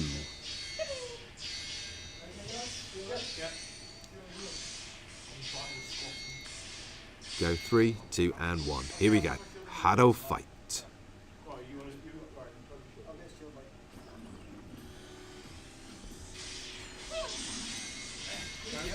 Nice early shield there from red team, but Blues racking those early points in on the board.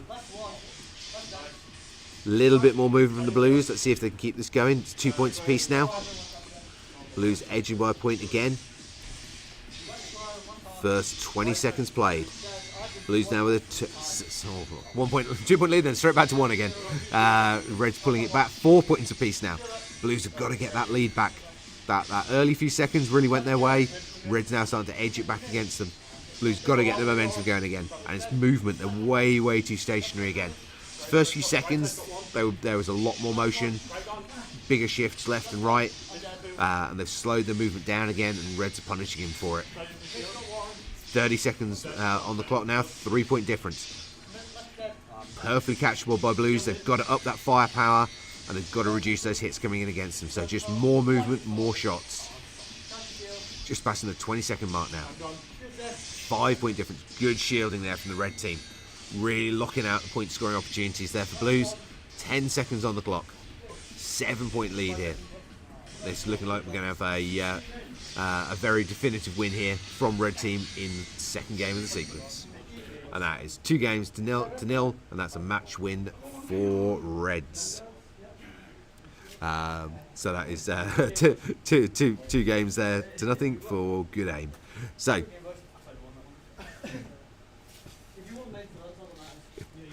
we have 2 matches left now in the pool stages. And then we'll be moving through to our finals. But great play all round so far. Right, I'm going to leave you just on that video screen for 2 seconds while it flicks around, while we just go and check exactly where we are on the results.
Right then, and we are back. So we have our last two matches in the pool stages. So this one here we have RGL versus Made in Barnsley.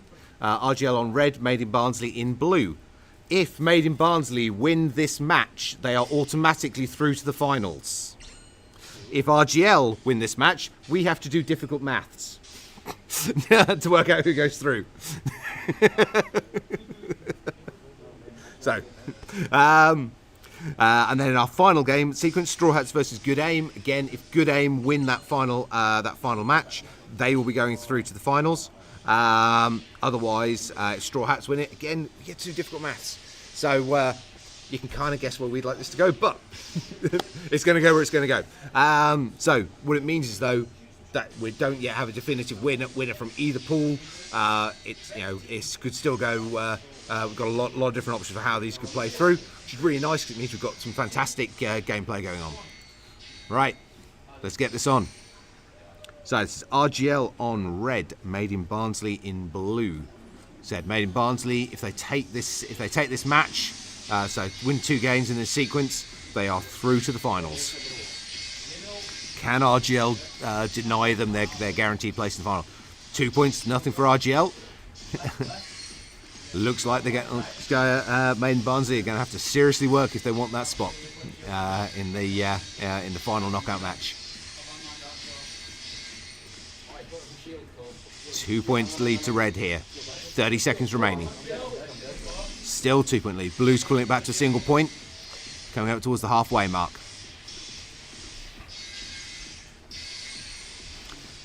Just 1 point in it as we pass the halfway mark here. Point for point either side. Red's just about holding their lead still, but this could flip at any moment. Good shield positioning both sides. Seeing nice movement, lots of good shots fired. 20 seconds still on the clock. Again, just that 2 point lead there for Reds. Blues catch, pulling it back again and again. Just never quite managing to edge ahead. 10 seconds remaining now. Fantastic double takedown there from blue team. 3 seconds left. 11 points apiece. Going to overtime. 10 seconds on the clock to get the breath back. Remember, this match controls the first. This match outcome controls our first final position, and the Blues take it. 12 points to 11. Great KO there in overtime. That's giving game 1 in this sequence to Made in Barnsley. That means Made in Barnsley are now potentially 80 seconds away from the final.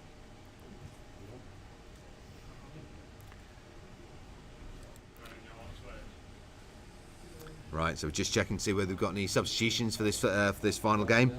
Well, it may not be final game. If RGL can take game 2, they'll take it through obviously to a third game decider. If Made in Barnsley take either this game or the game after it, if they lose game 2, then they are through to the finals here at Barnsley College. So yeah, really good gameplay all round. Fantastic finish there, absolutely down to the wire. Let's see if RGL can flip the narrative in these next games and deny Made in Barnsley their place in the finals. So teams just getting prepped up and ready. Bit of tactics discussions between the teams and our coaches, trying to help them get the best performance out of this final round. So moving ourselves back to courtside. And that's our teams getting themselves prepped, logged and ready. So, is this Made in Barnsley 80 seconds away from the finals, or are RGL going to deny them that place?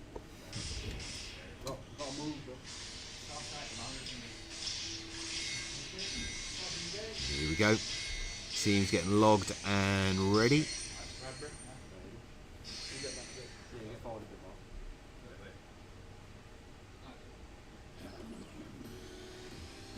Here we go. Great opening salvos, both teams. First points on the board for blue. 10 seconds played. That's good, nice opening shield positions as well.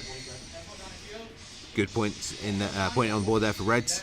Keeping this good and even. Low scoring match so far. Good shield positioning, good movement from both teams, really reducing the point scoring opportunities. 2-point lead for Blues here. 30 seconds played. Red's going to be able to pull this back, or Blues going to start getting some momentum going. 2-point lead still, coming up on the halfway mark now. Just 1 point in it now. There's good shielding positioning there from Blues, really sort of holding off the that salvo shots from Reds. Points landing on the board for both teams again. Blues now edging ahead now. 3-point lead, 4-point lead, 20 seconds remaining. Reds have seriously got to step this up if they want to close that gap. Blues not out. Blues definitely not out of the woods here. 3 seconds. 3 points remaining. 7 seconds. 3 seconds. 2, 1. 12 points to 6. That is Made in Barnsley heading for the finals here. So Made in Barnsley win Pool 1, and they're our first team through to the finals here at Barnsley College. So we have one match of the pool stages left, which will be Straw Hats on the red side and Good Aim on blue. And if Good Aim can take this match, they will be facing off against Made in Barnsley in the finals. Straw Hats can take it, then they could remove that opportunity from Good Aim and open the field up across the whole pool to see who's going to be going through to face Made in Barnsley in the finals. Right. So I can talk again. So we've got more bits coming through just while we're waiting for the teams to prep and get themselves in and ready. So Straw Hats on red, Good Aim on blue. And again, this is all to play for. So if Good Aim can take this match, take 2 games here, they are going through to the finals. If Straw Hats can take this, they'll deny Good Aim a place in the finals. So all to play for here. Victory for Good Aim, or it's causing chaos for Straw Hats. So as you said, we know Made in Barnsley is our first finalist. And this match will define our second finalist going through. And then it'll be those 2 teams to face off to find our Barnsley College champions.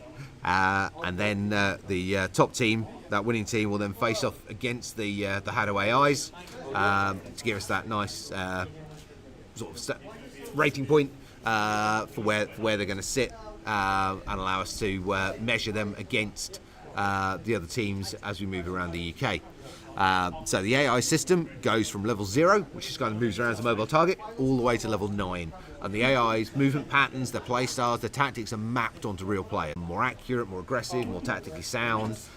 They've got harder to hit, they dodge more.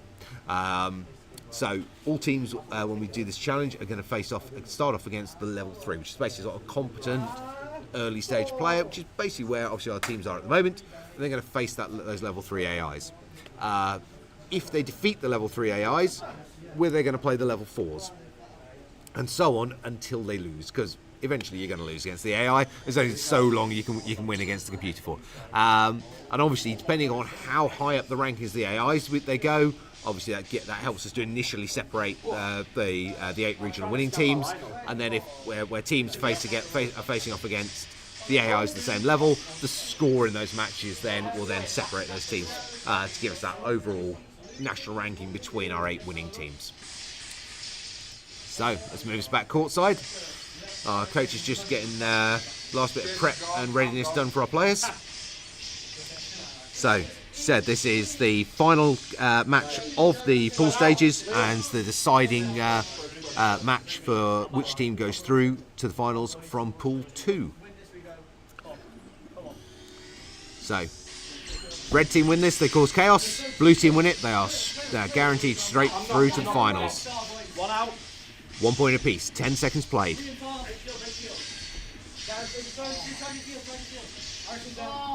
Ooh, red's edging ahead now, 2 point lead. Blue's got to get some work on. Getting a little bit caught up on shield play there. Still only 2 points in it though. Blue's pulling a point back. Nice shield point there. Stopped a definite score coming through. 4 points apiece. Blues edging by a point now. It's coming up on the halfway mark. Nice centre shields again, restricting the incoming fire. Single point lead for Blues though. 2 point lead.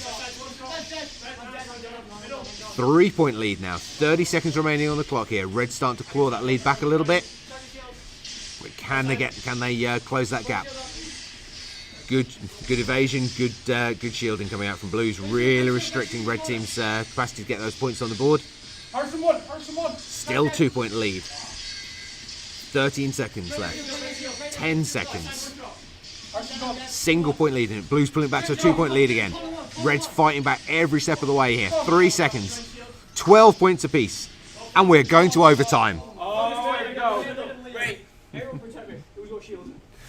So, first knockout, any player takes this game. Very, very tactical choice. Who do you go for? Who's your target?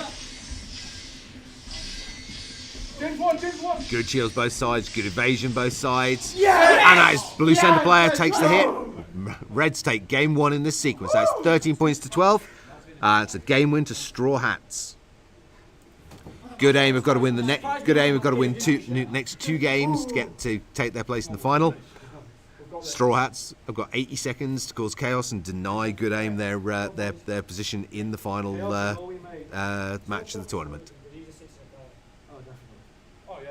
Right, get back in your positions. Get back in your positions. So, teams getting ready. So, are we 80 seconds or 160 seconds of gameplay away from finding our final finalist? Let's find out.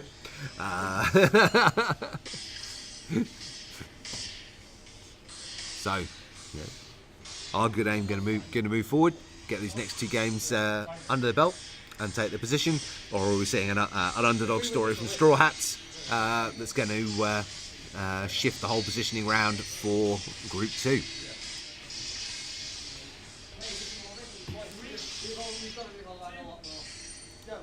Okay, here we go. Game on. Everyone, I have a dirty trade. I'll run. Right, Liam, 3, 2, stop. Great opening shield wall there from Red team. But early points on the board though for both teams. 1 point apiece. 10 seconds played.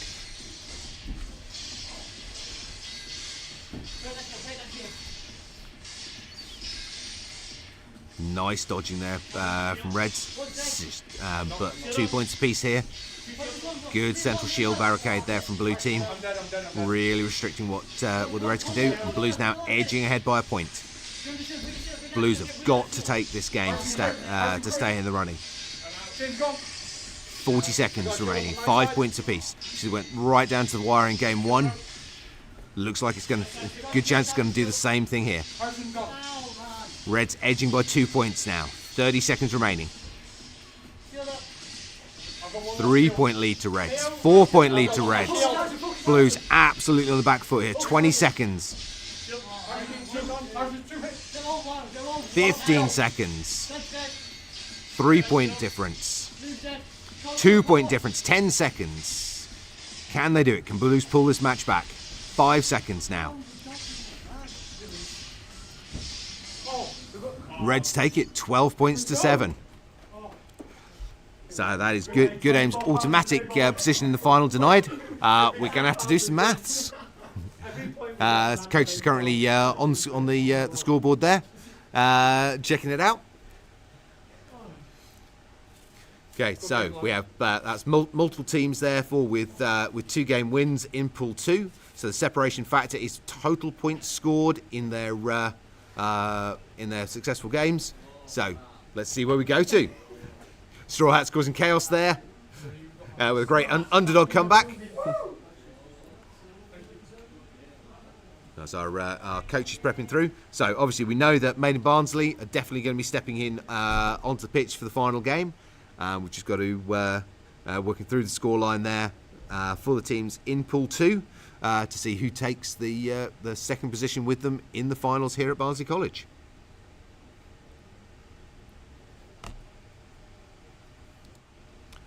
And while we're doing maths there again, obviously, make sure that you have, while you're watching, you've clicked that subscribe button so you can keep up to track with the remaining matches in this, or tournaments in this sequence. Well, this is only tournament 1 of 7 as we're going across the UK. If you'd like to be part of any of those matches in any way, you want to be involved, drop us a message. Obviously, our next match is at the O2 in London, where we're going to be hosted, courtesy of our partners, Virgin Media and O2, which should be a fantastic venue. If you're interested in being involved in that in any way, we're going to be there on Monday the 9th of October between 12 and 4. Drop us a message if you'd like to be involved in that tournament, player, media, or anything else. We're happy to talk to anybody. We're friendly like that. So, it looks like we've got some maths coming my way now. Go on then. Lead the big reveal. You're coming in, right? Yeah, I'm going to have a chat. Hello. Go on. It was actually really close and it was really, really, really good. Yep. Doing the maths, though. Go on Adding then, it do the up. maths. Good aim, 57 points. Yep. Chair leg, 81. So it's a big difference. So chair leg. It is. So chair leg go through to the final. Making it through against... They are going against Made in Barnsley. Yes, I will go and get them. So Made in Barnsley versus chair leg for the finals here at Barnsley College. And hopefully they were watching the stream, so they already know that before he goes to see them. But you can't guarantee that kind of thing. There's a whole 15-second delay or something between reality and the stream, so you may just get their ad. So amazing matches across the sequence here. Obviously, you can track back through the YouTube feed and watch any of the earlier games. And it's been really, really good to see that sort of evolution of the teams as they've gone through, as we've seen that shift game on game as they've grown in ability as we've worked through. Can't wait to see what the final holds. So, Made in Barnsley versus Chairleg to take us to our first regional champions here at Barnsley College.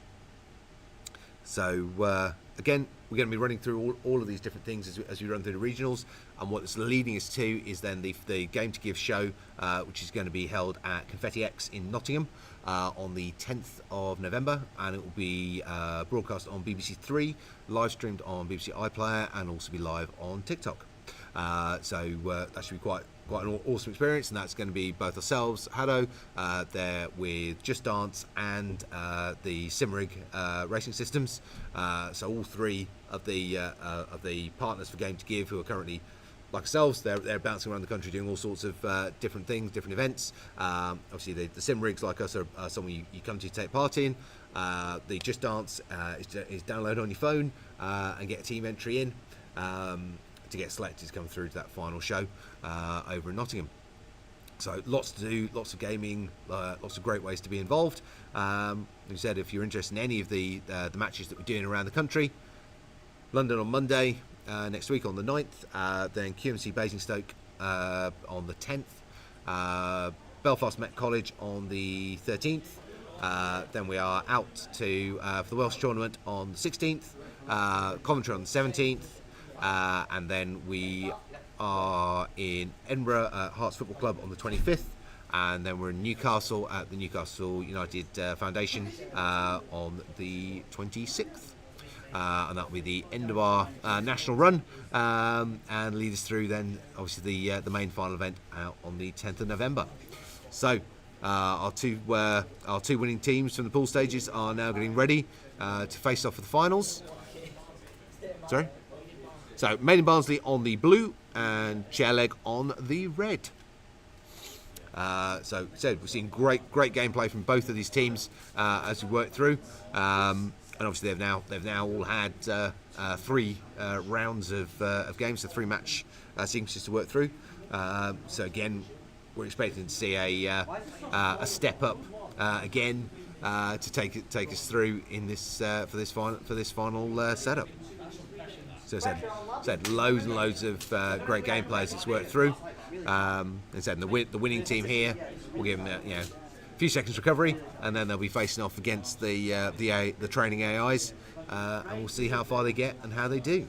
And obviously, at least until Monday, Barnsley will be the top of the national table. So all to play for here. So these guys get to basically set the benchmark that all the other winning teams around the country are going to have to try to meet. So moving ourselves courtside. Teams just get themselves prepped and ready for this final, for the finals here at Barnsley College. Make sure everyone's tracking is set, everyone's logged in correctly.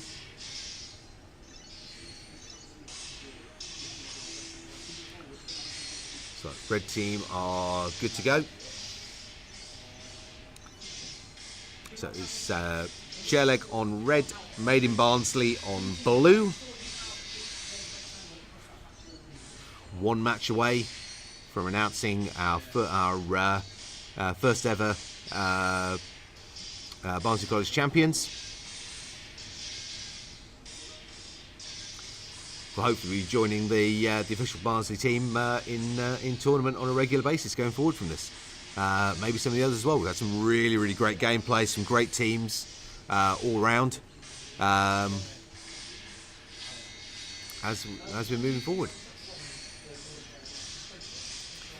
So, just getting the last bit sorted out there on the tech. Everything up and running. Want to make sure everything's 100%. As obviously this is the finals. Kind of any mistakes or errors at this stage. Probably on any stage, and it's it's been pretty good really so far. So moving back to courtside. It looks like we are all pretty much good to go.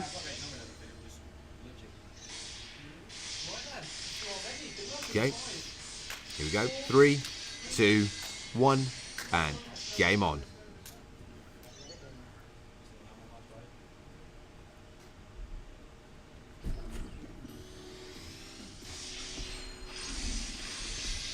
Nice shielding both sides, good movement.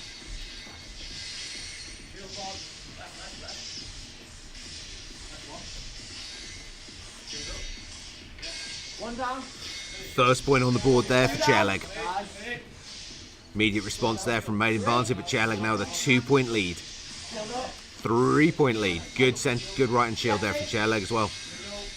Great shield positioning from Chairleg. Cycling those shields across the front line, really locking down the firing options there for Made in Barnsley. Absolutely controlling this first half of the match. 40 seconds played, 40 remaining. 6-point lead currently for Chairleg. Made in Barnsley with a massive hill to climb here.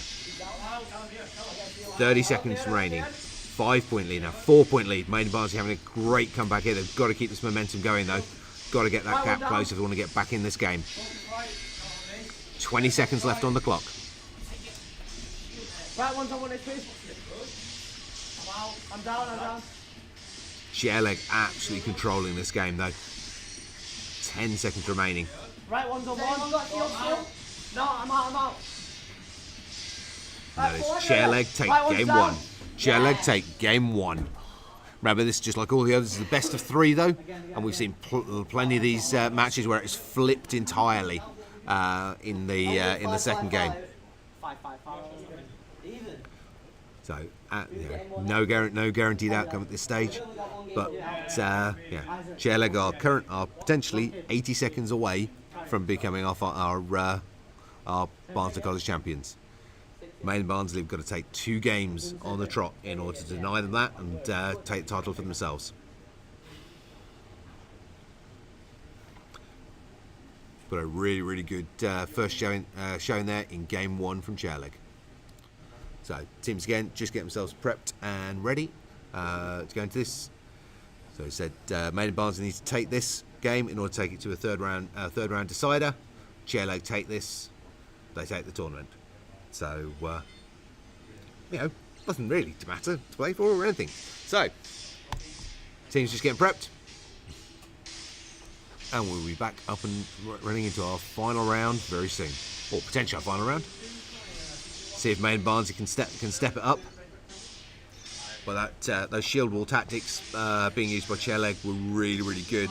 Locked down the firing options for Made in Barnsley. They didn't get those shields out the way fast enough, and it allowed them to get picked apart on the back wall there. So they need a very, very great deal more motion and movement. Here we go. 3, 2, 1. Game on.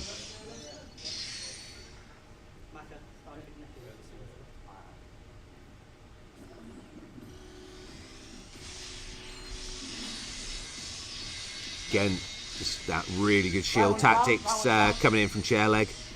2 points straight on the board. 10 seconds played. Right one's down again. Heal up. Chair leg shield tactics is really making the difference here. Allowing to control the game field. First points on the board for Maiden Barnsley, but chair leg really motoring ahead. 5-point lead now. Maiden Barnsley have got to get off that back wall. They've got to start ducking as well to drop under these salvos of fire. They're slowly closing that gap back though. 1 point in it now. 40 seconds. Single point splitting the teams. 2 point lead now for chair leg. 30 seconds on the clock. Most of chair leg's shields gone. 3 point lead though. 4 point lead. 20 seconds. Can Maiden Barnsley close this off? 2 points in it. 10 seconds. 5 seconds. 1 point difference. 2 point difference. 3 seconds.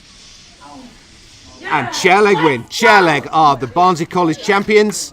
Winners of our first round of the HADO tournament for BBC Children in Need. So we're going to give chair leg a few moments to get their breath back, and then they're facing off against the AI.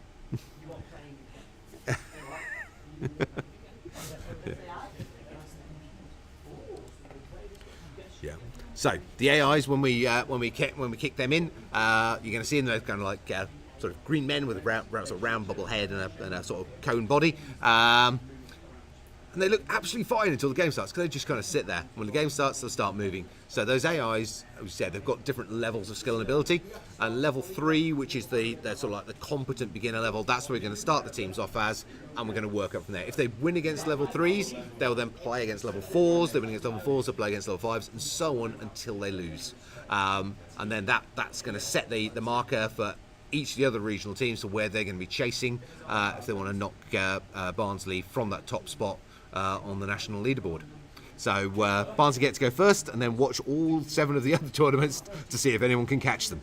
But they're going to be our they're going to set that bar for how far and how difficult this is going to be for the other national teams or other regional winners as we move around the UK to get into that final 2-team position and win those places on the show in Nottingham. So teams just getting shouldn't flip back then, we're going through transitions. Teams just getting themselves briefed in how they're going to do and how it's going to work. Now obviously these guys have been played multiple games now. They're starting to get tired. The AIs don't get tired, and obviously should they win in the first game, so it's going to be single game against the AI, not best of 3s, and that will then set as they go through. So they beat the first game, they go to second game, third game, fourth game, and so on. And each time the AIs are going to get faster, more accurate, more capable. They're going to dodge more. But obviously, the higher the rank of AI they can get to challenge, the harder it's going to be for any of the other regional finalists to take that number 1 spot away from them. So they need to basically get as far as they can through the sequence, make it as difficult as possible for anybody as we run through this set of tournaments to be able to catch them and take that point from them. But obviously with the match we just watched, really good play from Maiden Barnsley. They had a fantastic tournament, obviously dominated their own pool. Chair leg, obviously given that chance to come into the finals, thanks to Straw Hat's victory against Good Aim, which completely opened up the field there in Pool 2, and Chair leg absolutely making the best of that opportunity that they were given. Great 2 games, really well deserved champions here at Barnsley College, and we will be up and running with that final match very, very soon. So again, hopefully you've enjoyed what you've been watching. If you want to get involved with HADO, go visit ukhado.com.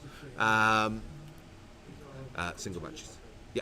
Yeah. Yeah, so basically to repeat there, so the AI challenge, we're going to start them against level 3s because these guys are already competent and capable. So starting them against the lowest level doesn't really benefit anything. They've gained that experience, so they've gone through the tournament. It's going to be single game, so if they can beat the level 3, we'll roll them in against level 4. They beat level 4, we'll roll them in against level 5, and so on. They want to get as high up that sequence as they possibly can. And then obviously when they do lose against AIs, because eventually they're going to, obviously the better they do in that match, that's then going to be the comparative. So for example, if they reach the level 5s and they lose to level 5 6 points to 4, then someone who gets to level 5s has got to do better than that in order to take their position off them. So it just gives a really great way for us to measure our 8 finalists as we go through these regional tournaments against basically a static difficulty level, and that's what the AIs represent for us in this. So it's a way of them being able to rank those 8 teams overall in the sequence against each other. So Chairleg are just having a very quick breather because obviously they played a whole load of games before we roll them into the finals here. So while we're doing that, again, go visit children in need, give some money to Pudsey. And again, thanks to Virgin Media 02 and Ericsson for making this broadcast possible. Thanks to their standalone 5G technology that we've been so kindly able to use for this. We're moving on after here to London, to the O2. If you want to be part of that in any way, I believe it may even still be possible to get some teams in if you come and talk to us sweetly. But you know. That we can get you on the pitch, but drop us a line through social media on any of the UK HADO socials or through info@ukhado.com, and we can see what we can do to get you in there. And that's which is going to be at the O2 in London, which is an amazing venue to work with. We're going to be working from there to Tuesday. We're going to be at Queen Mary's College in Basingstoke, then from there over to Belfast Met for our first ever Northern Ireland HADO tournament, which should be very, very cool.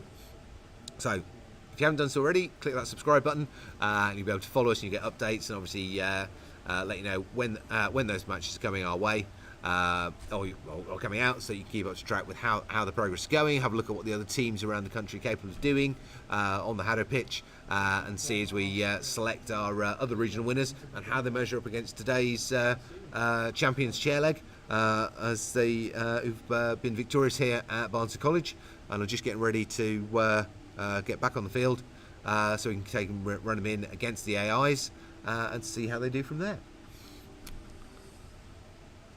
And of course, any questions, said you can check my media, check them in the chat here. It's all good. We hope you've really enjoyed what you've seen so far of HADO. And if you want to check more and more about how it looks, especially with the more experienced teams, the HADO Premiership, both first and second division, and the HADO Championship matches for over the last couple of years, are viewable on our feed. Right. I'm going to cause chaos here. So, can we put them on the blue team? Because the blue team is fully on camera.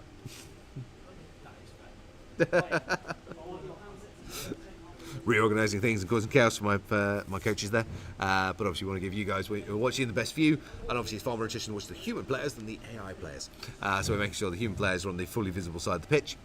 Obviously as we go to different venues, different places, depending on the physical space we're in, it's going to alter the camera angles and things we're able to show, so you get a different view and a different setup on each of the matches as we work through, so we're going to get a very, very different feel to each of them, which will be really nice because it gives real different style to each of these regional tournaments as we work through. Yep. So yeah, so they're getting ready. Yep. They're discussing some tactics which sound logical. However, the bots aren't going to move the way I think they think the bots are going to move. So this is going to be an interesting experience for them. So as we said, yeah, it could be that the level 3s are as far as they go. It could be that they will keep working further than that. But whatever it is, wherever they get to today, it's going to be the target point for the other regional teams to try to beat. in order to get to win their way through to claim one of those 2 coveted positions on the main Game to Give show in November. Right, so teams kitted up, prepped and ready. So just activating the court now.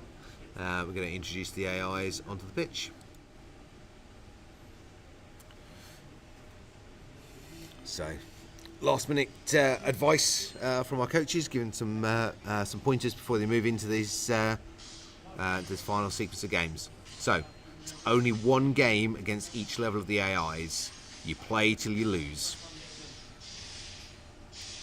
So, just like the players though, obviously the AIs have got those same market targets, and the directionality of that target tells you where they're looking, just like it does with a human player. So although they've not got a head you can track, you can follow as that target turns, moves, dips high, low, so you can see exactly where their shots are going to go. They have the same abilities as human players, so there's a charge rate, fire rate, speed, and number of shields. So here we go. So these are the level 3 bots. So that's our sort of competent novice sort of level, which is where these teams are. Most of the teams regionally are at. So 1 point apiece there. 10 seconds played. Chairleg edging ahead by 2 points here. Obviously they want to not just beat these guys, they want to move on to level 4, beat them, move up to level 5, go as high as they can. The higher they can push that ranking on the bots they defeat, the harder it's going to be for any of the other regional teams to catch them.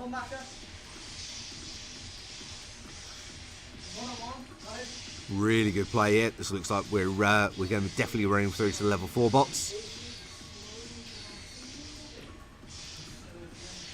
7 point lead here, 30 seconds remaining.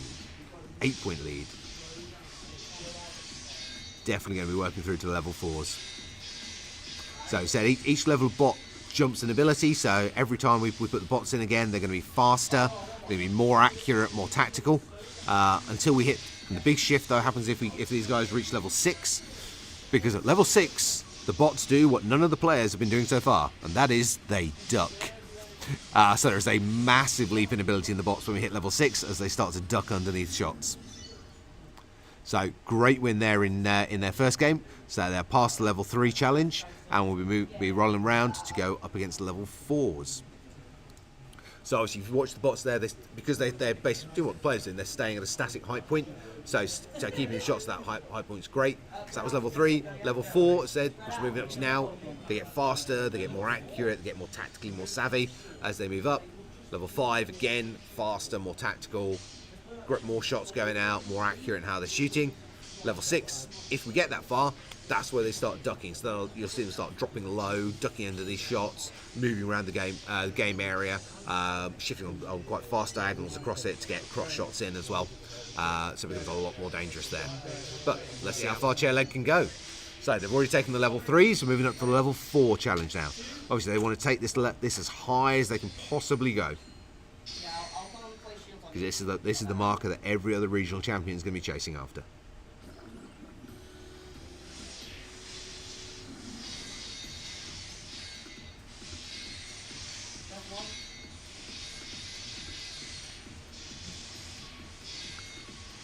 Okay, Chairleg just with a single point lead here.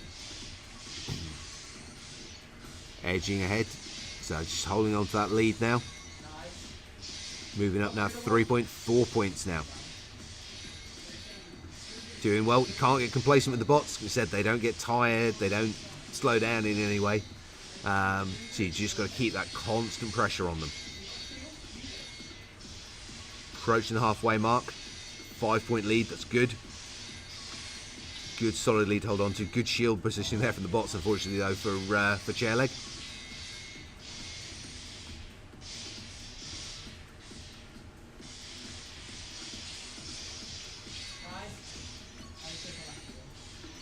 Nice work there. 4 point lead here, 15 seconds. Coach is advising them from the sidelines there to just keep the pace, don't put too much into it. A win's a win. You don't have to exhaust yourself in the earlier rounds. 3 seconds remaining. Looks like we are definitely going through now to level 5. So we said the higher they can push this, the better. This is the marker point that all the other regional champions are going to be measured against. Is what they're all going to be chasing for.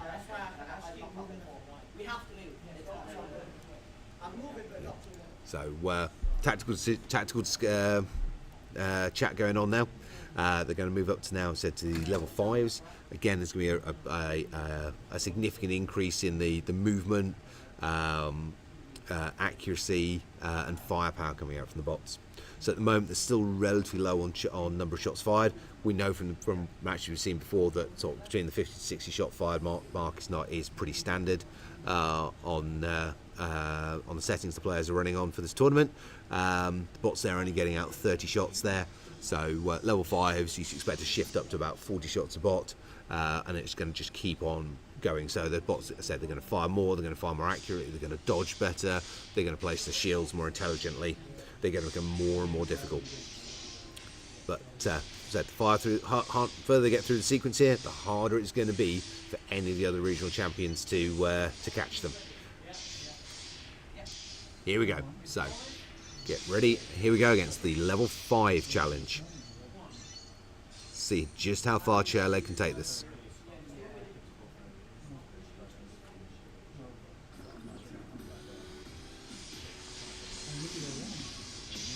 First points on the board there for the bots. See that real increase in speed, manoeuvrability and accuracy coming from the bots now. We've hit the level 5. Chairleg just holding on to the lead though. 20 seconds played. Heavy shield on his back right corner. Bot's not really managed to capitalise on it though. Single point, 2 points in it now, 3 points. Bots are closing the gap and Chairleg have got their momentum going and starting to push ahead again.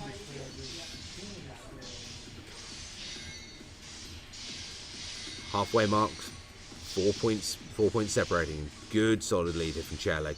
Need to keep this going, get themselves up to the rank 6s.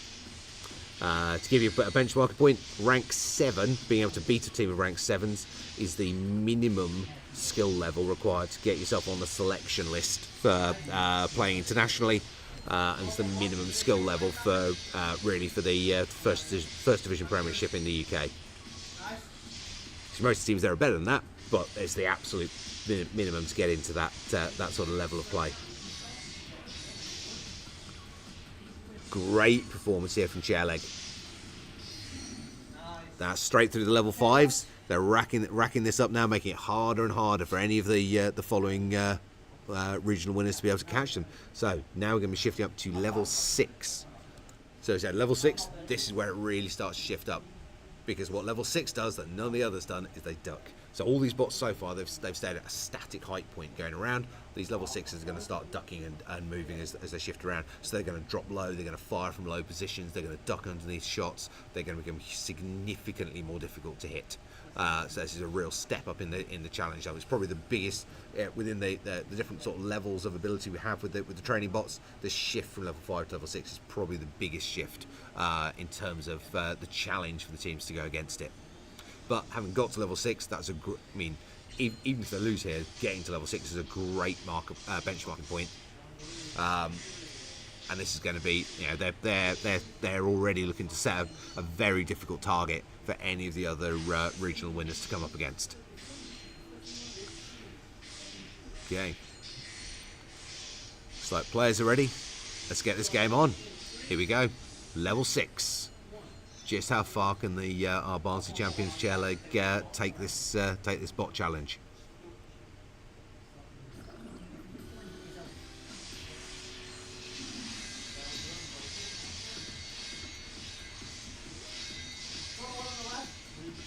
First points on the board there for Chairleg. Great work. You see the bots now starting to shift down into the ground. See the bottom half of them just disappearing down to the floor. That's them ducking underneath the shots. Starting to really change the heights of their targets, making it harder and harder for you to track onto them.